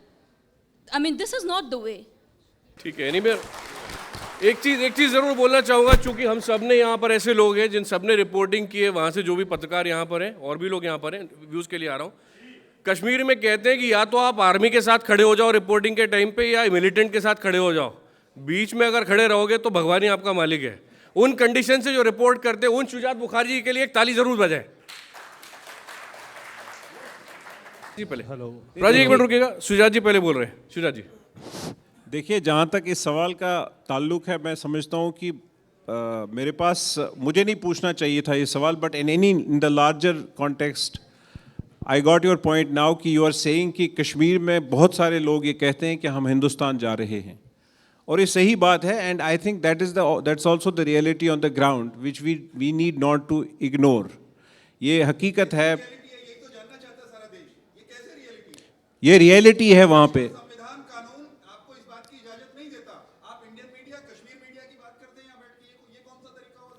नहीं, रियलिटी तो यही है ना, पॉलिटिकल रियलिटी है. आप माने या ना माने, पॉलिटिकल रियलिटी है ना. मैं इसको थोड़ा शार्पन ये कर देता हूं. रियलिटी. आप कितनी बार कश्मीर गए हैं? आप कितनी बार कश्मीर गए हैं? नहीं, आप कितनी बार कश्मीर गए हैं? मैंने कब कहा? देखिए, आर्ग्यूमेंट से कोई फायदा नहीं होगा. सवाल ये है, मैं इसको क्लोज करूंगा. पहले 30 सेकंड आपको दे रहा हूं. एक मिनट. क्योंकि आर्ग्यूमेंट करेंगे तो हम किसी नतीजे पे नहीं पहुंचेंगे. आर्ग्यूमेंट के एंड में आप अपने विषय, अपने बात पे तैरेंगे, वो अपने पे रहेंगे. लेकिन मैं आपको 30 सेकंड दे रहा हूं आपकी बात. देखिए, आप अपने एक जवाब भी लूंगा. आकाश जी एक सेकंड. ये कहते हैं कि मुझे इससे दर्द होता है. आप इस दर्द की इलाज तभी कर सकते हैं जब आप इसको पॉलिटिकल रियलिटी के तौर जानेंगे, फिर इसका कोई हल निकालेंगे, तभी आपके दर्द का इलाज होगा. तब तक आपके दर्द का इलाज नहीं होगा. ये बात याद रखिएगा. कश्मीरी मीडिया और इंडियन मीडिया, मैं एक एंटरप्रेन्योर हूँ. एक मिनट, सभाजी को सुन ले पहले. सभाजी को सुन ले. एक तो there's a misunderstanding when we talk of Kashmiri media or Delhi media. When we cover the Bihar election, we talk about Patna media and Delhi media. What is the issue here? We can't say Kashmiri media. What are the rules being imposed here? So people who have an idea of the rules of journalism should be very clear. आपका नाम बताएं, organisation बताएं, और फिर. मेरा नाम पंकज है और मैं एक एंटरप्रेन्योर हूँ, कंपनी रन करता हूँ नोएडा में. मेरा सवाल शुजात जी से ही है. जी सर, मेरा सवाल आपसे ही है शुजात जी. आपका सवाल शुजात जी से? हाँ, शुजात जी से है. और मैं ये पूछना चाहता हूँ कि आपके अखबार ने जो बुरहान वानी है उसको एक टेररिस्ट बताया था, या एक सेपरेटिस्ट बताया था, या एक यूथ बताया था जो AK-47 लेके घूमता था? देखिए, जर्नलिज्म में क्या होता है कि हम एक टर्मिनोलॉजी पे कंसेंसस करते हैं, और हमारे यहाँ जो टर्मिनोलॉजी है वो मिलिटेंट की है. ये मिडल का रास्ता है हमारे लिए. ठीक है, हम बुरहान वानी के लिए मिलिटेंट लिखते हैं जिस तरह से जनरली ओवरऑल दुनिया में लिखा जाता है. और आप हिंदुस्तान टाइम्स अगर देखेंगे वो भी मिलिटेंट ही लिखते हैं, और टाइम्स ऑफ इंडिया अगर देखेंगे वो भी मिलिटेंट ही लिखते हैं. तो हम जजमेंट पे नहीं बैठते हैं कि कौन क्या है. मुझे किसी ने लास्ट टाइम एक टीवी चैनल पे ये सवाल पूछा था कि आप अगर कहीं पे CRPF वाला या आर्मी वाला मर गया तो आपने अपने अखबार में उसको ट्रिब्यूट क्यों नहीं लिखा. तो मैंने कहा कि भाई यार, मैं एक जर्नलिस्ट हूँ, मेरा काम है रिपोर्ट करना. अगर मैं साइड लूँगा और मैं लिखूँगा, फिर कल मेरे पास मिलिटेंट आएगा, वो कहेगा कि मिलिटेंट मरा, इसको भी ट्रिब्यूट लिखो. फिर so I take a position on that then. So हमारे ये कुछ चीज़ें आप हमारे लिए ही छोड़ दीजिए. हमारा वो दूसरी बात है कि आप उसके साथ सहमत हो या ना हो. एक नैरो विजन में देखने लगे. मेरे पास 3 पैनलिस्ट हैं, आपके पास भी आऊंगा, विषय पर भी लौटूंगा. अशोक जी एक बात यहाँ पे तरुण जी ने कहा शुजात भाई का परिचय करवाने के लिए, तो शुजात भाई राइजिंग कश्मीर के एडिटर इन चीफ हैं। और मैं आपको ये बताऊं, पिछले दिनों एक कश्मीर पर एक बुक का रिव्यू था, उसमें शुजात भाई सीधा न्यूयॉर्क से पहुंचे थे और वहाँ पार्टिसिपेट करने गए थे। और मैं उसमें कई लोगों को सुन रहा था, उसमें दिल्ली के बहुत बड़े बड़े पत्रकार थे, कुछ दूसरे लोग थे। आप इस बात को मानेंगे, जितने लोगों ने बोला, कोई प्री 47 जाने की बात कर रहा था कश्मीर सॉल्यूशन का, कोई कुछ कह रहा था, लेकिन उस पूरे मंच पे अगर किसी ने एक बैलेंस बात कही थी तो वो और कोई नहीं तो शुजात भाई थे। और शुजात भाई ने एक ही बात कही थी कि संवाद होना चाहिए। मैं इनकी बात को जितना समझ पाया उस दिन, शुजात भाई ने कहा संवाद होना चाहिए, और ये शायद सबसे इंपॉर्टेंट चीज़ है। और शुजात भाई उन पत्रकारों में से हैं जिनको आतंकवादियों ने किडनैप भी किया था, और इसलिए परिचय उनका ठीक से अगर आप में से नहीं है तो फिर इसलिए थोड़ा सा कुछ, और वैसे भी इससे पहले भी हमने सेशन में देखा था कुछ पर्सनलाइज चीज़ें हो गई थी, वो ना हो तो ज़्यादा बेहतर है। जहाँ तक इस विषय की बात है, मैं एक बात और आपसे वो करूँ कि जब ये इस पूरे कार्यक्रम की योजना बनी तो मैं काफ़ी दिन से मैं अखबारों को, मैं जब भी कश्मीर गया हूँ मैं कश्मीर के तमाम अखबारों का पुलिंदा बांध के अपने साथ ज़रूर ले आता हूँ। आज मेरे पास कश्मीर के बड़े पुराने अखबार पड़े हैं, और इस वक्त भी मैं राइजिंग कश्मीर को लेकर के, सच बताऊँ तो मैं जब स्टडी करने बैठा चीज़ों पर, तो राइजिंग कश्मीर को लेकर भी मेरे दिमाग में बहुत सारी चीज़ें थी, क्योंकि मैं पहले राइजिंग कश्मीर को इतना फॉलो नहीं करता था। लेकिन हाल में अभी वहाँ पर अगर एक अखबार है जिसने एडिटोरियल में ये बात लिखी कि बच्चों को, क्योंकि इस वक्त वहाँ पर जो चल रहा है, वहाँ पर ये चल रहा है कि एग्ज़ाम नहीं होने देंगे, बच्चे लोगों को तख्ती लेके पकड़ा दिया जाता है कि इतने लोग मारे जा रहे हैं तो स्कूल्स बंद कर दीजिए, हम पढ़ेंगे नहीं। राइजिंग कश्मीर का संपादकीय था जिसमें ये लिखा था कि बच्चों को इस राजनीति में नहीं घसीटना चाहिए। तो जो थोड़ी बहुत आवाज़ें इस तरह की आती हैं, वो बहुत हिम्मत करनी पड़ती है वहाँ लिखने के लिए।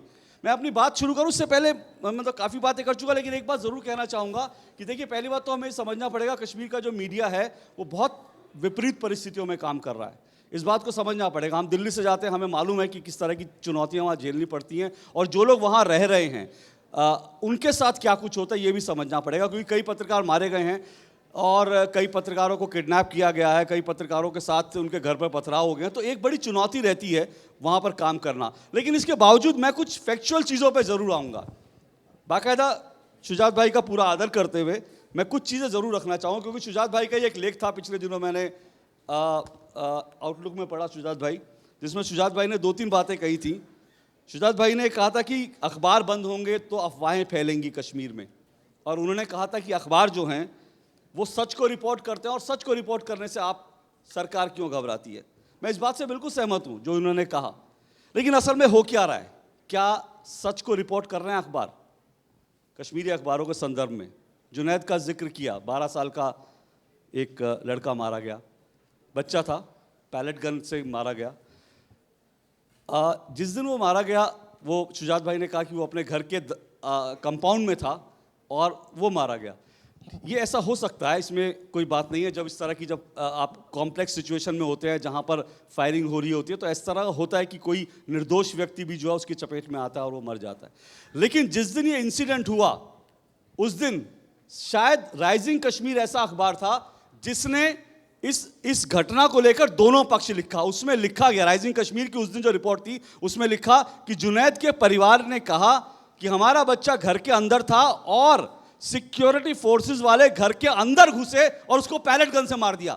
क्या ऐसा आप हो सकता है हिंदुस्तान में कि कोई बच्चा घर के अंदर हो और सिक्योरिटी फोर्सेस जबरदस्ती उसके घर में घुस जाएं और उसको गोली मार दे? ये जरूर हो सकता है कि फायरिंग हो रही हो और उस फायरिंग में उस बच्चे की मौत हुई, ये सच है। लेकिन राइजिंग कश्मीर ने साथ साथ इसको रिपोर्ट करते हुए ये भी लिखा कि पुलिस का वर्जन है कि उस बच्चे को वो जुनैद जो है वो पथराव करने वालों में शामिल था। तो दोनों पक्ष उन्होंने दिए, उन्होंने कहा परिवार वालों का मत ये था और साथ साथ पुलिस का वर्जन ये था।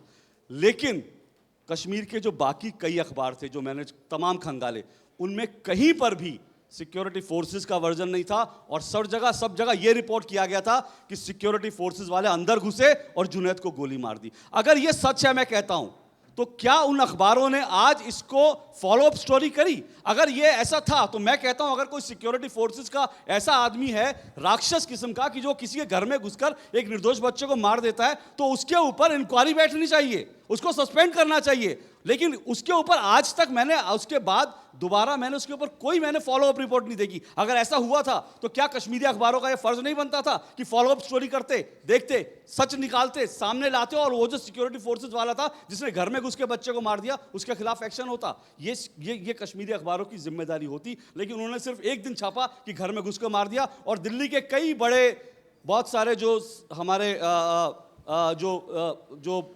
एक्टिविस्ट हैं उन्होंने ट्वीट किया कि आर्मी सिक्योरिटी फोर्सेस ने घर में घुस के एक बच्चे को मार दिया। तो ये फैक्चुअल रिपोर्टिंग की मैं बात कर रहा हूं। दूसरी बात फैक्चुअल रिपोर्टिंग की मैं एक और पक्ष में बोलता हूं।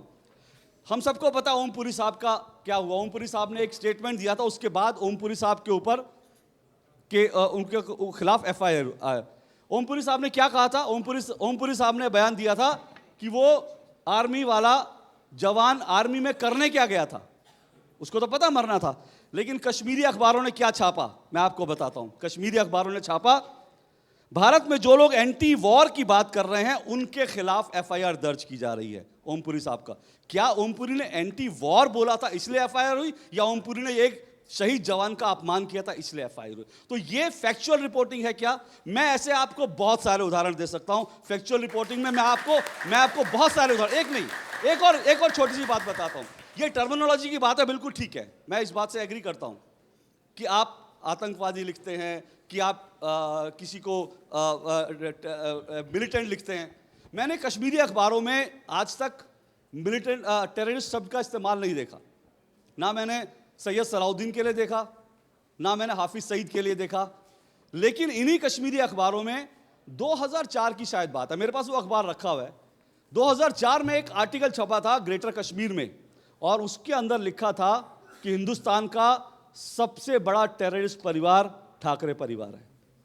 मैं ठाकरे परिवार की राजनीति से कतई सहमत नहीं हूं। मैं भी उत्तर भारत का हूं, इसलिए मुझे पता है कि अगर उत्तर भारत का कोई काम करने के लिए जाता है तो उसके साथ क्या कुछ होता है। तो मैं ठाकरे परिवार की राजनीति का समर्थक नहीं हूं। लेकिन आप ठाकरे परिवार को टेररिस्ट कहते हैं, और बुरहान वानी को, क्या ये पत्रकारिता है? मेरा सवाल इस पर है। एक बात और मैं कहना चाहूंगा, ये ठीक है कि अखबार जो, मैं बस खत्म कर रहा हूं मैं एक बात कह के, ये ठीक है कि अखबार जो हैं, हर अखबार को हमें मालूम है हर अखबार की अपना एक सर्कुलेशन होता है, और जिस एरिया में जाता है उसकी खबरों को प्राथमिकता दी जाती है। ग्रेटर कश्मीर जैसा एक अखबार है, मैं उसके 2 अखबार आपको दिखाता हूं। 6 अक्टूबर को 5 अक्टूबर को एक बड़ी घटना घटी। जम्मू कश्मीर की मुख्यमंत्री महबूबा मुफ्ती ने कहा, वो प्रधानमंत्री से मिलती हैं, जम्मू कश्मीर की मुख्यमंत्री महबूबा मुफ्ती प्रधानमंत्री से मिलती हैं, और वो कहती हैं कि कश्मीर के लोगों के जख्मों पर मरहम लगाने की ज़रूरत है। ये बड़ी खबर है। जिस वक्त कश्मीर में तनाव हो उस वक्त कश्मीर की मुख्यमंत्री मिलें और वो ये कहें कि वहाँ के लोगों के जख्मों पर मरहम लगाने की ज़रूरत है, ये इंपॉर्टेंट खबर है। लेकिन ग्रेटर कश्मीर में उस दिन ये बड़ी खबर नहीं थी। ग्रेटर कश्मीर में उस दिन जो बड़ी खबर थी वो था, पाकिस्तान ने कमिट किया है कि कश्मीर के सेपरेटिस्ट को समर्थन देता रहेगा। बड़ी खबर ये थी।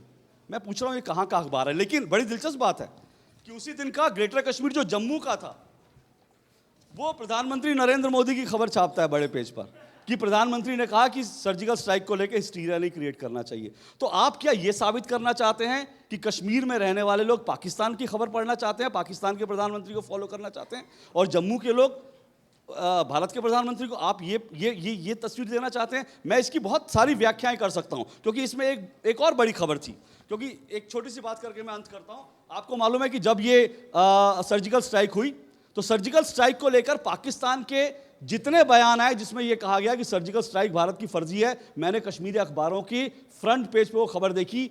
लेकिन जब डॉन ने ये कहा कि सर्जिकल स्ट्राइक को लेकर पाकिस्तान के अंदर टर्मोइल हो गया है, मैंने उसको लेकर पाकिस्तान के कश्मीर के अखबारों में कोई खबर नहीं देखी। जिस दिन भूपेंद्र जी के चैनल ने एक बड़ी खबर ब्रेक करी और पाकिस्तान के एक अधिकारी का इंटरव्यू दिया, मैंने वो खबर भी कहीं नहीं देखी। लेकिन बड़ी खबर क्या थी? बड़ी खबर थी कश्मीरी अखबारों में और खासकर ग्रेटर कश्मीर में एक बहुत बड़ी बैनर खबर लगी थी इंजीनियर राशिद साहब की, जिन्होंने ये कहा कि भारतीय सेना फलाना फलाना जगह पर एक सर्जिकल ऑपरेशन टाइप कुछ कर रही है और उसको शूट किया जा रहा है ताकि मीडिया में सर्जिकल स्ट्राइक की जो फर्जी जो फुटेज है वो जारी की जा सके। ये बैनर न्यूज़ थी।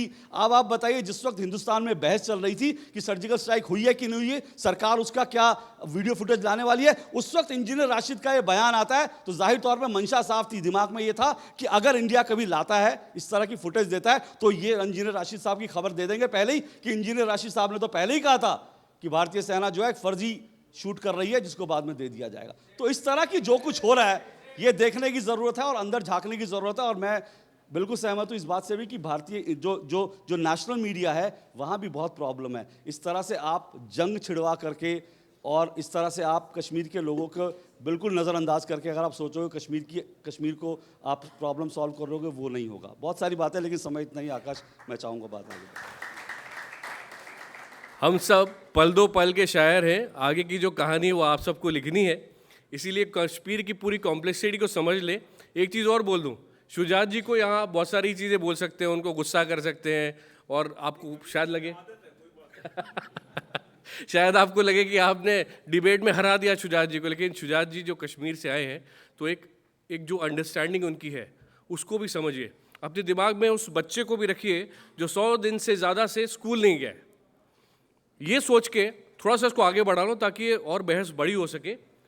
भूपेंद्र जी के पास आएंगे, लेकिन पहले व्यूज़ ले रहे हैं ताकि भूपेंद्र जी को थोड़ा समझ में आए कि ऑडियंस क्या समझना चाह रहा है। हेलो, फटाफट आपसे पहले इधर से शुरू करके। सर, मैं आप सभी से पूछना चाहता हूं, जितने भी मंच पर उपस्थित हैं, कि क्या भारत आज़ाद होने से पहले कम ही लोग थे जो हम पर राज कर रहे थे? सेम हालत अभी कश्मीर में है।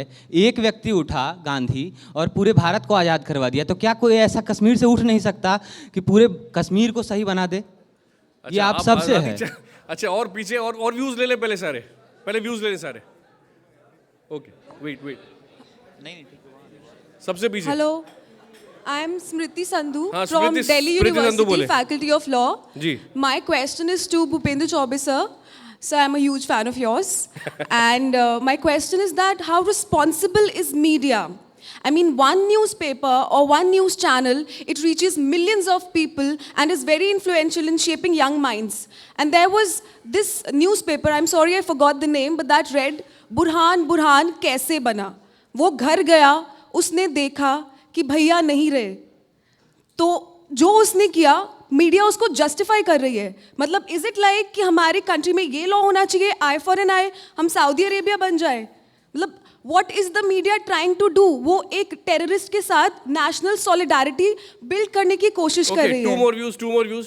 प्रदीप पहले बोलना चाह रहे थे तो बोल नहीं पाए थे, नाम बताएं और फिर जो आप पूछना चाह रहे हैं। हाँ, मैं गुरमिंदर चंडीगढ़ से।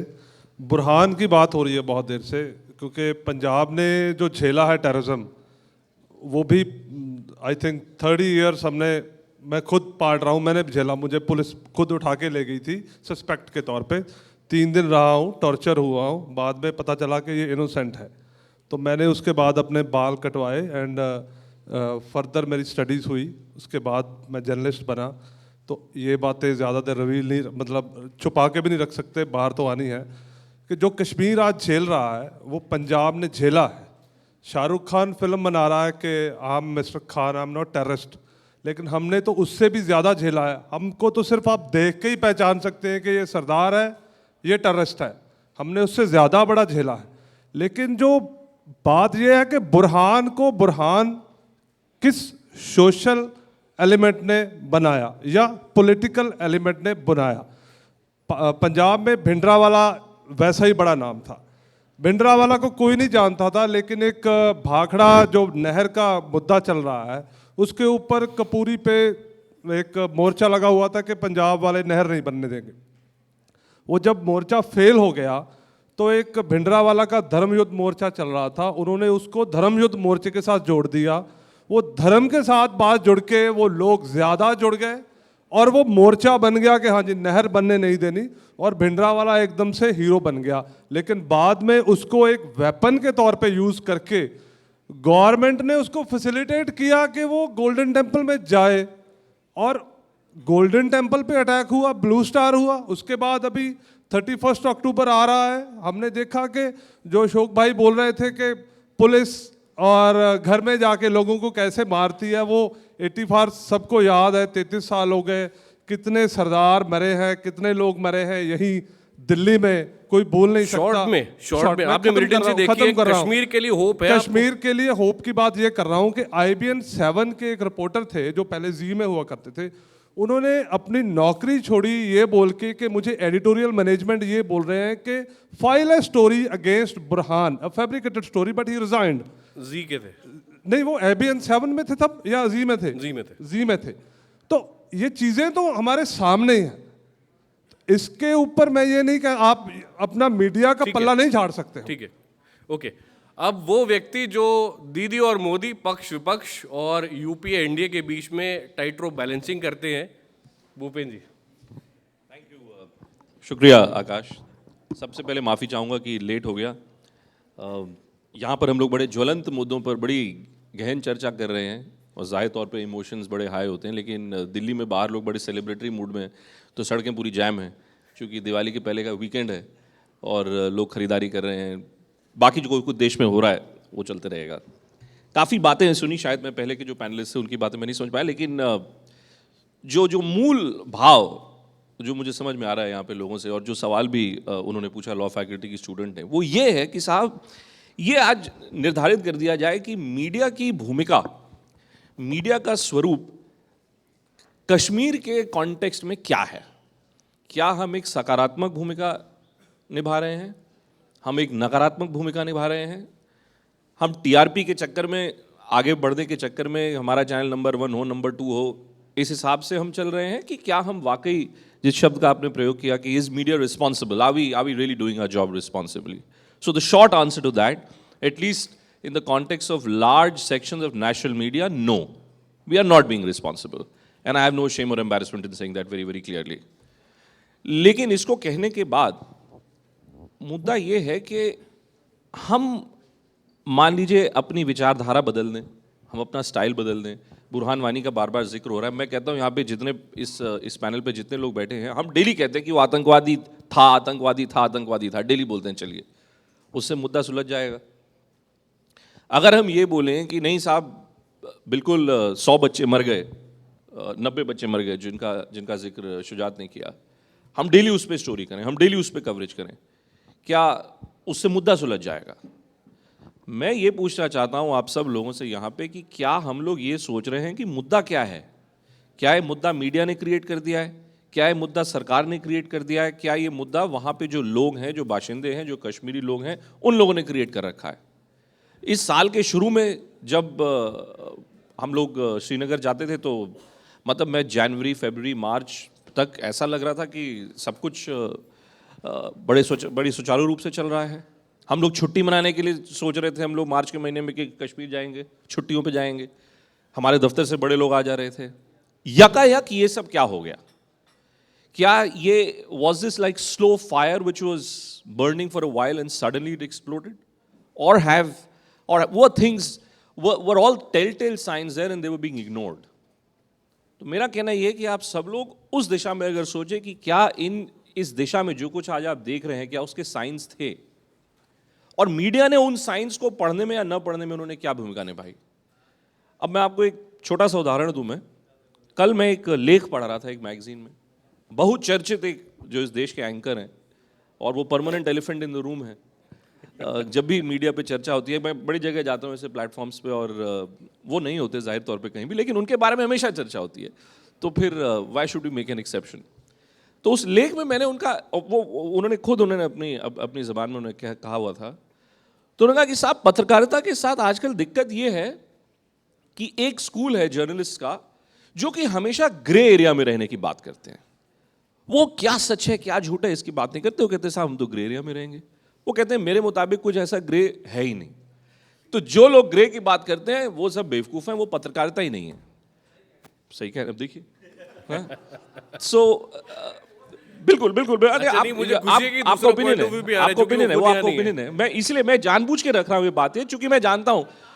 नहीं, मैं तो बोला मैंने permanent elephant in the room, छोड़िए उसको। अच्छा अब या आप बोल लीजिए या मैं बोल लूँ, आप बोल लीजिए या मैं बोल लूँ।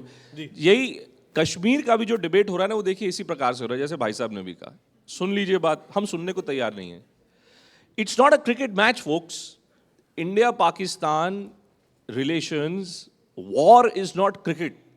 We have converted into the excitement of a cricket match. आज मैं बुलाऊंगा 2 जनरल्स को, अभी बुला के उनकी मैं खबर लेता हूं मैं। आज मैं उस पाकिस्तानी सिटीजन को बुलाऊंगा, अभी बुला के मैं उसकी खबर लेता हूं मैं अभी। ये कहीं सोचने की जरूरत है कि हम क्या कर रहे हैं। ग्रे जो है, ग्रे एरिया भले ही टीआरपी न दे, लेकिन ग्रे एरिया आपकी मदद समस्या को सुलझाने में जरूर करेगा। आप काला सफेद बोलते रहिए, आप ब्लैक एंड व्हाइट आप करते रहिए, आप बोलते रहिए।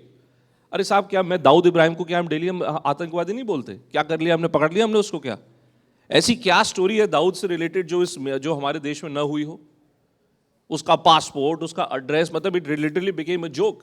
And I remember Gaurav channel reporter actually called up someone in Pakistan and said, Dawood है क्या घर पे? और उधर से उन्होंने बोला, अरे वो तो सो रहे हैं। तो ये हम लोग क्या कर रहे हैं हम लोग? अब उमेश जी मेरे बड़े अजीज हैं, एकदम बड़े भाई की तरह, मेरे बड़ा सम्मान करता हूँ, लेकिन उन्होंने भी बहुत जो, और मुझे लगता है उन्होंने जो बात कही बड़ी पेचीदा बात थी। उन्होंने कहा कि साहब, you have to adhere to Indian Constitution. Of course you have to adhere to Indian Constitution. I am an Indian citizen. I am a proud Indian citizen at that. So let there be no debate. Let there be no doubt about this. That anyone who's questioning the establishment, आपकी patriotism पे साहब संदेह पैदा हो गया। मेरा कहना यह है कि आज के समय में जो सबसे मुख्य समस्या है, जिसके कारण इस प्रकार की विचारधारा, इस प्रकार के विचार लोगों के मन में आ रहे हैं, वो ये है कि हम कॉन्स्टिट्यूशन के प्रति अपनी जिम्मेदारी का निर्वाह करते हुए, कॉन्स्टिट्यूशन के प्रति अपनी एलिजियंस को स्वेयर करते हुए, क्या हम एस्टैब्लिशमेंट का एक कॉग बन गए हैं? सवाल ये है।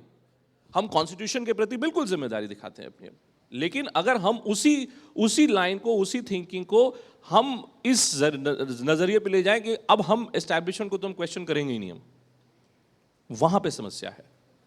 तो ये मीडिया की रिस्पॉन्सिबिलिटी इरिस्पॉन्सिबिलिटी की बात नहीं है। बात यह है कि हम खुद एज सिटीजन्स क्या करना चाहते हैं। और लोग, मतलब आप व्यूअर कौन है, मीडिया को कंज्यूम कौन करता है? आप और हम ही करते हैं। मैं भी कंज्यूमर हूं, आप भी कंज्यूमर हैं।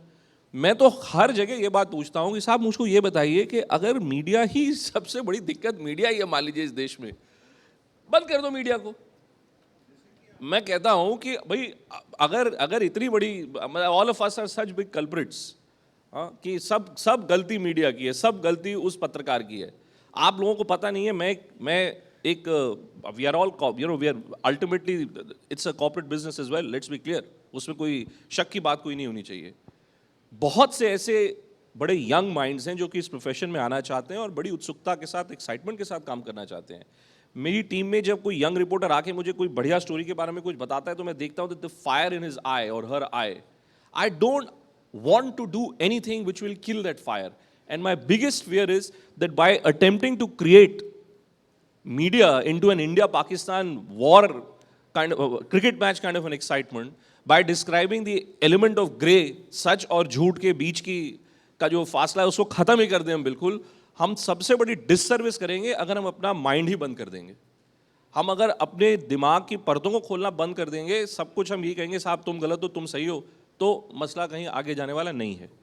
So let me just conclude by saying this, that there is a lot that the media is answerable for, accountable for, and it must be held accountable. All of us must be held accountable. I am absolutely clear on that front.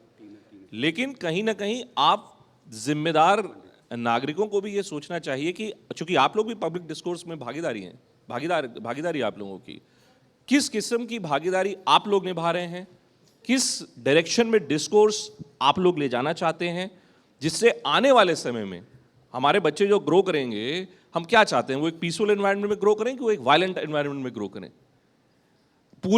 आप पूरे विश्व जगत में आप देख लीजिए, कहाँ कहाँ कॉन्फ्लिक्ट्स नहीं है। क्या हम चाहते हैं कि हमारे यहाँ भी वैसा ही कॉन्फ्लिक्ट हो? बिल्कुल नहीं चाहते।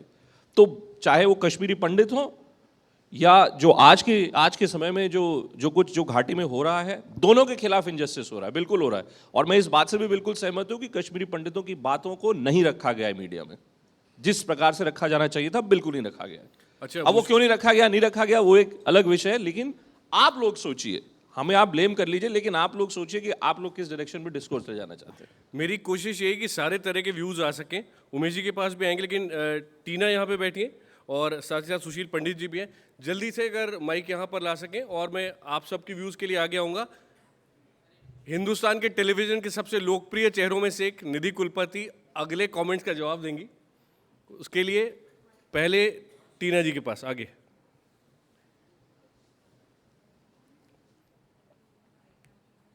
आपकी आवाज़ नहीं आ रही, फिर से बोलिए। दूसरा माइक दे दिए। नहीं, आप ज़रूरत है, आपकी आवाज़ जानी चाहिए। हेलो, यस, बड़ा अनयूजुअल सा लगता है कि जब हम फ़ौज की बात करते हैं मोटे तौर पे, पर किसी फ़ौजी की बात नहीं करते कि वहाँ फ़ौजियों के साथ क्या होता है।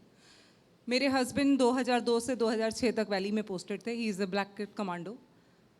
तो जिस तरह से मिलिटेंट पकड़ने जाते हैं और घरों के अंदर घुसते हैं और रेप केसेस लगते हैं और औरतें कपड़े फाड़ लेती हैं वहाँ पर, उसके बारे में हमारा मीडिया क्यों बात नहीं करता है और क्यों बात नहीं होनी चाहिए? वैली में पोस्टेड होने के बाद उनके ऊपर 3 रेप केसेस थे, ठीक है, फौज उसको नहीं मानती है, पर एक मानसिकता क्या है उसके पीछे? क्या हमने कभी ये जानने की कोशिश की है? क्या कभी मीडिया ने किसी की आपबीती रिपोर्ट की है, डायरेक्ट इनडायरेक्ट वे में? जब किसी की पत्नी को पता चलता है कि उसके ऊपर 3 रेप केसेस हैं या पिछले महीने एक रेप के 100 लगा है, तो मतलब कैसा लगता होगा उसको? और हम मोटे तौर पे जो फौज की बात करते हैं, तो क्या हम किसी फौजी की बात करते हैं कि उस फौजी के साथ क्या हुआ है? सुशील पंडित जी के पास छोटा सा एग्जांपल दे रहा हूं आपको। 3 महीने की ट्रेनिंग होती है, इंडिया के बेस्ट लोग जाते हैं कमांडो बनने के लिए, 10 में से 1 कमांडो बनता है और उसमें से बहुत सारी मुश्किल चीज़ें होती हैं। एक ये होता है 100 किलोमीटर लगातार दौड़ना होता है उसको। जो 100 किलोमीटर दौड़ सकता है लगातार वो बनता है कमांडो।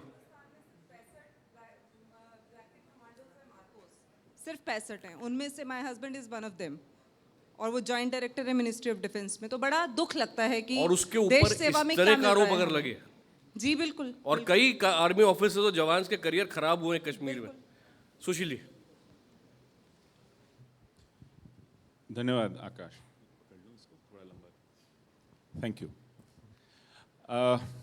उमेश जी ने संविधान की बात की, आपने ग्रे एरियाज़ की बात की, और शुजात भाई ने अपनी मजबूरियों की बात की।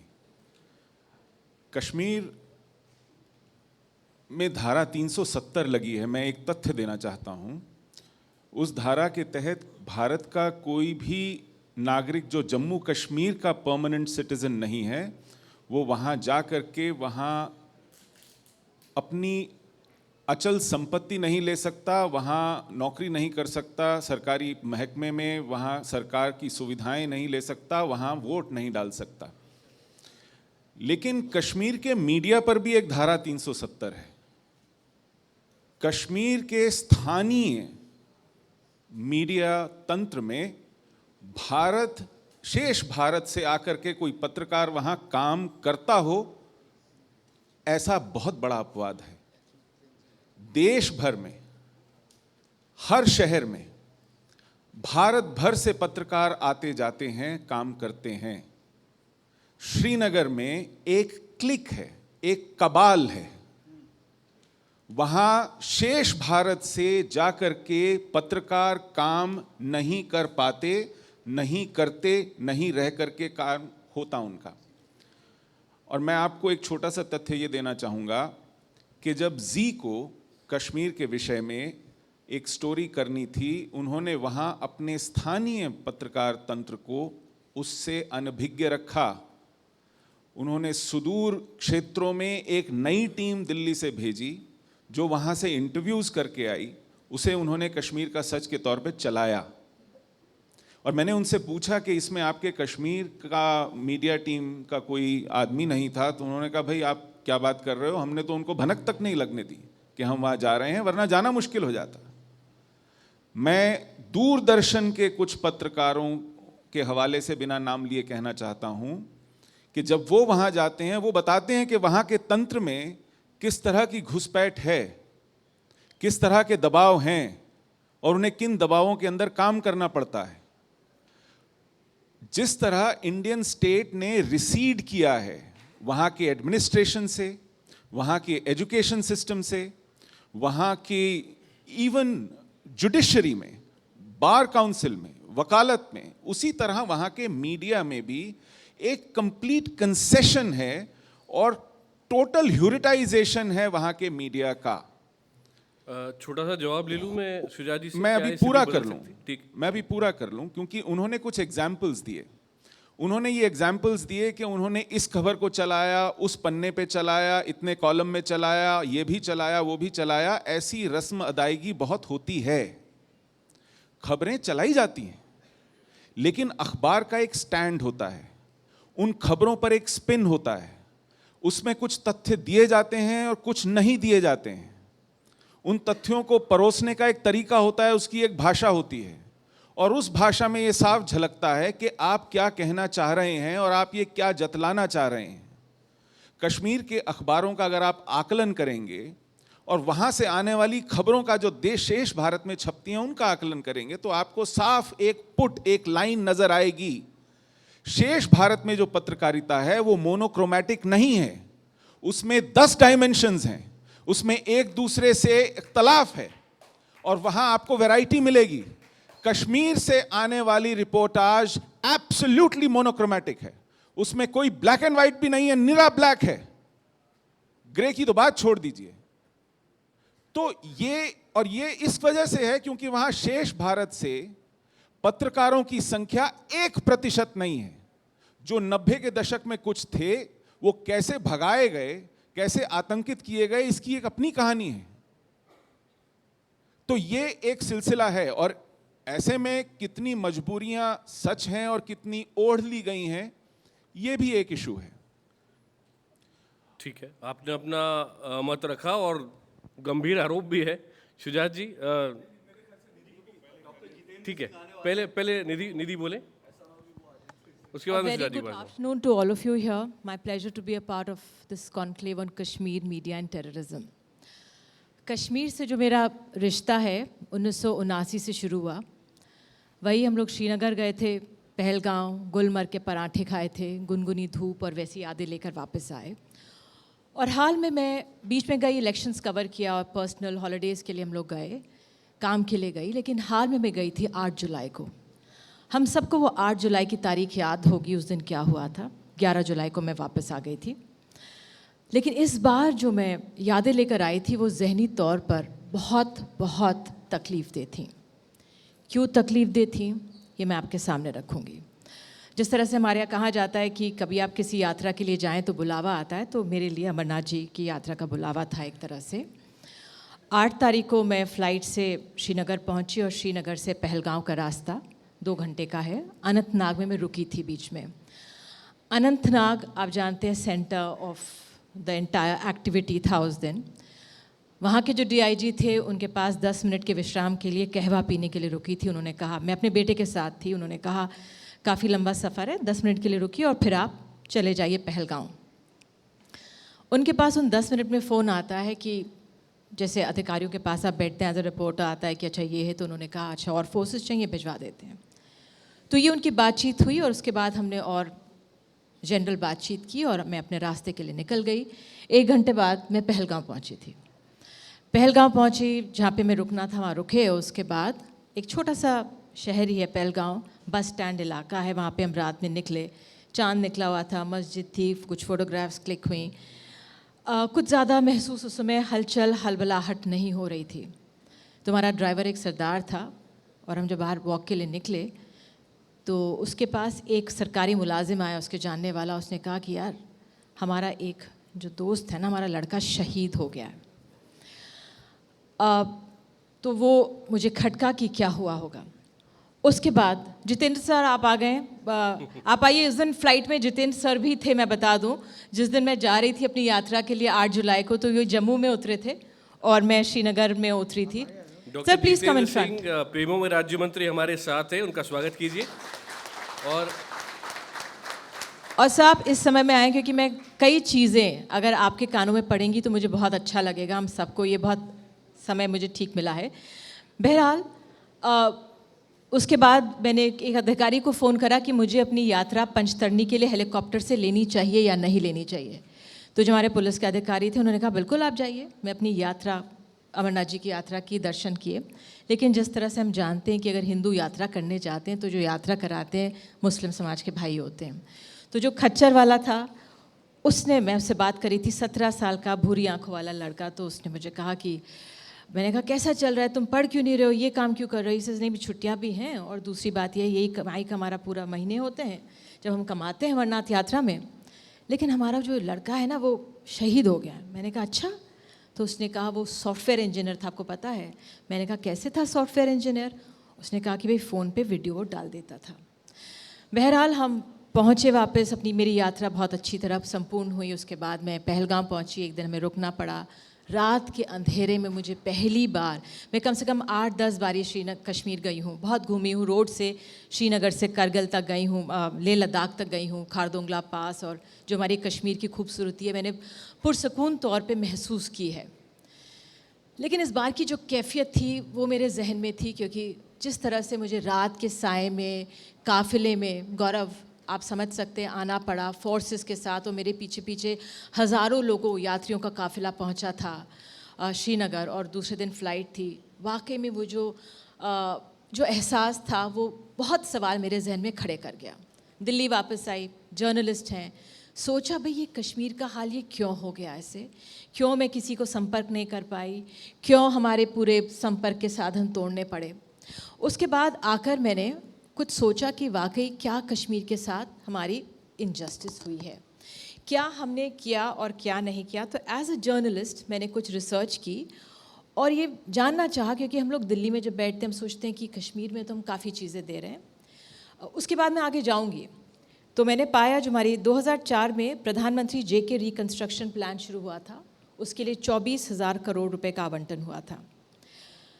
आपको बताऊं कि मार्च 2016 में 36,555 करोड़ रुपया 67 योजनाओं में लगाया गया। 36 योजनाएं पूरी हुई, 37 योजनाओं में काम चल रहा है। PM स्पेशल स्कॉलरशिप स्कीम एक चल रही है, UPA सरकार ने शुरू की, 13,000 करोड़ की इसमें दिया गया। इसमें यह था कि जो हमारे छात्र हैं इंजीनियरिंग के लिए जाएं, उनको इसमें, मैं इसलिए ये पढ़ रही हूँ, मैं किसी सरकार का विज्ञापन नहीं कर रही हूँ, मैं समझाना चाह रही हूँ, क्योंकि मुझे युवाओं के, जो इन दो युवाओं के मन में ये शहीद शब्द उन्होंने इस्तेमाल किया था, क्यों हुआ होगा, ये मैंने दिल्ली में आके समझने की कोशिश की कि क्या वाकई हमारी सरकारों ने कुछ किया या हमारी सरकारों ने कुछ नहीं किया। और मैंने इस पर एक कार्यक्रम किया, ये मेरा NDTV पे कार्यक्रम प्रसारित हुआ, और मैं बताती हूँ इसमें एक तो ये स्कीम थी जिसमें 2015-16 में 3,742 छात्रों को, जिनमें 1,629 छात्रों को इंजीनियरिंग एंड टेक्निकल कोर्सेज़ के लिए ट्रेनिंग मिली थी, 2,113 बच्चों को अदर कोर्सेज़ के लिए मिली, लेकिन 1,629 में सिर्फ 900 ने एडमिशन लिया था और 213 में से सिर्फ 250 ने। ऐसा क्यों हुआ, ये सवाल था। 2014-15 में 2,000 के करीब छात्रों को एडमिशन मिला था, लेकिन सिर्फ 700 गए थे, 30% ने ही एडमिशन लिया था। तो ये सवाल हमारे सामने है, इसका जवाब मैं आपको दूंगी कि क्यों छात्र जब सिलेक्ट हो रहे थे, उनके लिए योजना थी, तो वो क्यों नहीं गए। एक उड़ान एक और है हमारे सरकार की, उड़ान विशेष औद्योगिक पहल है, फंड करता है गृह मंत्रालय, देता है नेशनल स्किल डेवलपमेंट कमीशन को। 5 साल में 40,000 बच्चों को, युवाओं को इसमें कंपनीज तक नौकरी के लिए पहुंचाना था। 10,555 युवाओं को प्रशिक्षित दिया गया, 4,984 को जॉब प्रपोजल्स दिए गए, 74 कंपनियां इसमें आई थीं।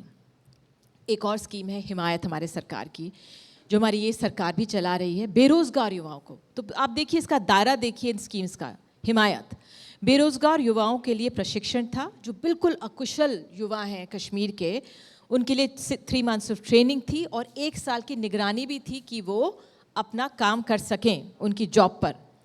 5 साल में 1 लाख को प्रशिक्षण देना था, 75% को नौकरी देनी थी।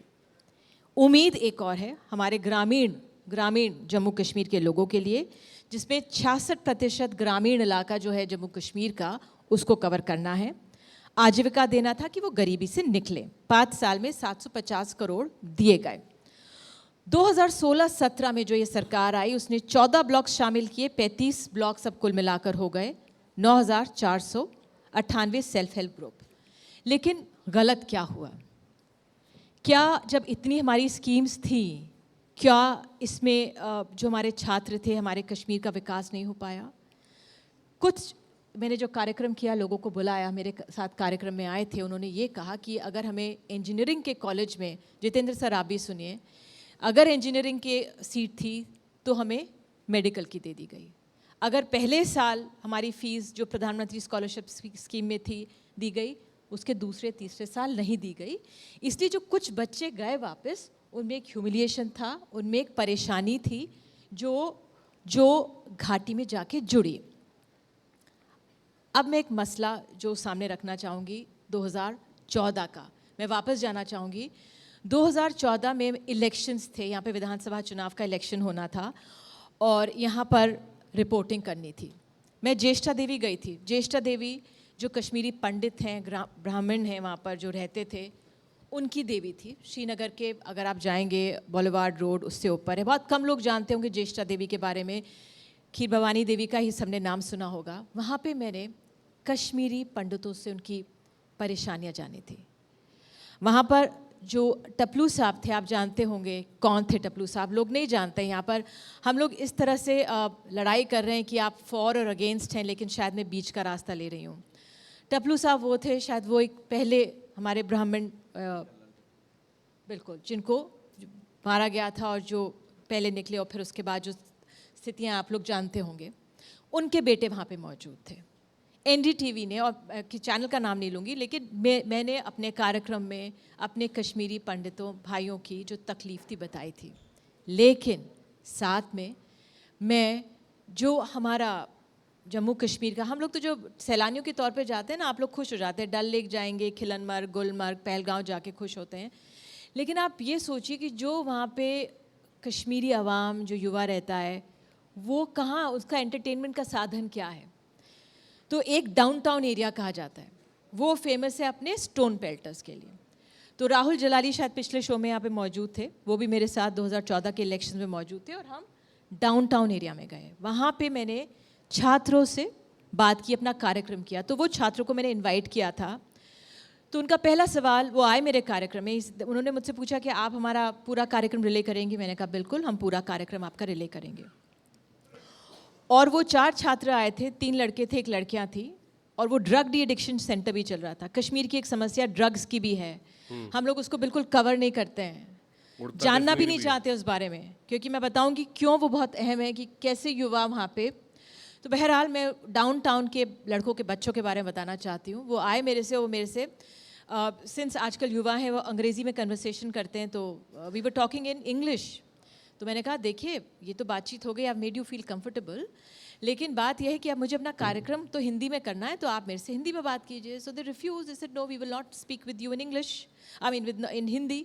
ऐसा अच्छा, तो ये मेरे लिए हल्का सा वो था, क्योंकि मेरे जहन में तो कुछ नहीं था।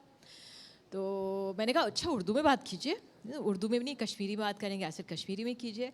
बहरहाल उन्होंने उर्दू में मेरे से बात की with a lot of put off English, ठीक है। तो उन्होंने कहा यस, आपका तो पहला सवाल यही होगा कि हम स्टोन पेल्टर्स हैं और हम कैसे स्टोन पेल्टर्स बने। ऐसे बिल्कुल गलत, ना मैं ये सोच के साथ आई थी, ना मैंने ये जानना चाहा था। मैंने सिर्फ जानना चाहा था कि मेरे डाउनटाउन के जो बच्चे हैं, क्योंकि मेरा भी एक बहुत बड़ा बेटा है, वो क्या महसूस करते हैं। बहरहाल उन्होंने अपना दिल खोल के बोला था, और दिल खोल के मैंने अपने कार्यक्रम में उन्हें दिखाया था जो वो कहना चाह रहे थे। उनकी अपनी परेशानियाँ थी, वो ऑटोनॉमी की बात कर रहे थे, लेकिन जो मुझे आभास हुआ कि जो उनका जो युवापन है वो खो गया था, क्योंकि उनको डिक्टेट किया गया था। वो उनको एक जीवन जीने का ज़रिया ही नहीं दिया गया था। जो हमारे बड़े लोग हैं, जो हमारे बुज़ुर्ग हैं, वो क्या बोलते होंगे, अब बच्चा सुनेगा तो वही सीखेगा। तो वो जो उनकी कैफियत थी वो इस तरह से इतनी संजीदा और इतनी तल्ख बन गई है कि उनको उन तक पहुंचने की ज़रूरत थी। ठीक है, वहाँ पर हम इसको कंटिन्यू करेंगे, बिकॉज़ डॉक्टर जितेंद्र सिंह कम समय के लिए, समय 2 मिनट में बात ख़त्म करती हूँ, करें, क्योंकि मैं जितेंद्र जी के ही सामने कहना चाहती हूँ। मैं भूल गए, तो मैं हाँ बात कर रही थी उनकी। सर मैं वहाँ पर इलेक्शंस का दौर होता है तो तमाम नेताओं से मिलना पड़ता है। मीरवाइज़ उमर फारूक से भी हम मिले थे। उन्होंने वहाँ पे पहले ही प्रेडिक्ट कर दिया था कि बीजेपी आने वाली है, तो वो हमारे हेडलाइन की तरह भी चला था। और जो वहाँ पे स्थितियाँ रहीं, बहरहाल तमाम एरियाज़ हमने घूमे और तमाम लोगों से हमारी मुलाकात हुई, और इलेक्शन रिपोर्टाज में वो मुफ्ती और उमर फारूक सबसे हमारी बातचीत हुई। लेकिन मैं सिर्फ अंत में ये कहना चाहती हूँ, समाप्त करती हूँ, कि क्या हुआ कि जो इस तरह की स्थिति बनी, वहाँ पे बच्चों के लिए एक एनडीटीवी के ऑफिस के पास कैफ़े कॉफ़ी डे है श्रीनगर में, और कोई एंटरटेनमेंट का साधन नहीं है। आप जानते हैं वहाँ पे फिल्म थिएटर्स नहीं हैं। अगर हमारे युवा जाना चाहें, खेलना चाहें, तो उस प्लेइंग फील्ड्स आपको नहीं मिलती हैं। वहाँ पे सिर्फ इंटरनेट है, इंटरनेट है और इंटरनेट है। इंटरनेट के ज़रिए वो जो देख पाते हैं। बहरहाल मैंने कुछ सुझाव कहीं दिए थे और मुझे कहा गया उन पे कुछ आगे बढ़ा जा रहा है। एक चीज़ के साथ मैं कहना चाहूँगी कि जो लोग हैं वहाँ पे, जितेंद्र जी, उनसे हमें संपर्क करना चाहिए, जो आम वहाँ की आवाम है, जो पुलनुमा लोग होते हैं। बहरहाल चाहे वो किसी भी संगठन के हों, अगर आप लोग उनसे संपर्क करें और बातचीत करें, वो शायद बहुत बेहतर होगा। रेडिकलाइजेशन की बात मेरे सामने भी आई थी, और ये सवाल जो शायद पहले उठा था, यहाँ सवाल ये उठेगा कि रेडिकलाइजेशन क्यों हो गया वहाँ पे? क्या हमारी एजेंसियाँ सो रही थी वहाँ पे 2 साल से, या उससे पहले भी? क्यों हुआ वहाँ पर? क्यों अगर कुछ फंडिंग की बात होती है उस पर लगाम नहीं लगाई गई? ये एक वहाँ पे मेरे जहन में बहुत सवाल था। हम केंद्र से सवाल हम इसको पूछते हैं। कंटिन्यू कर सकते हैं, मैं बस समाप्त कर रही हूँ, वरना हम सुन नहीं पाएंगे।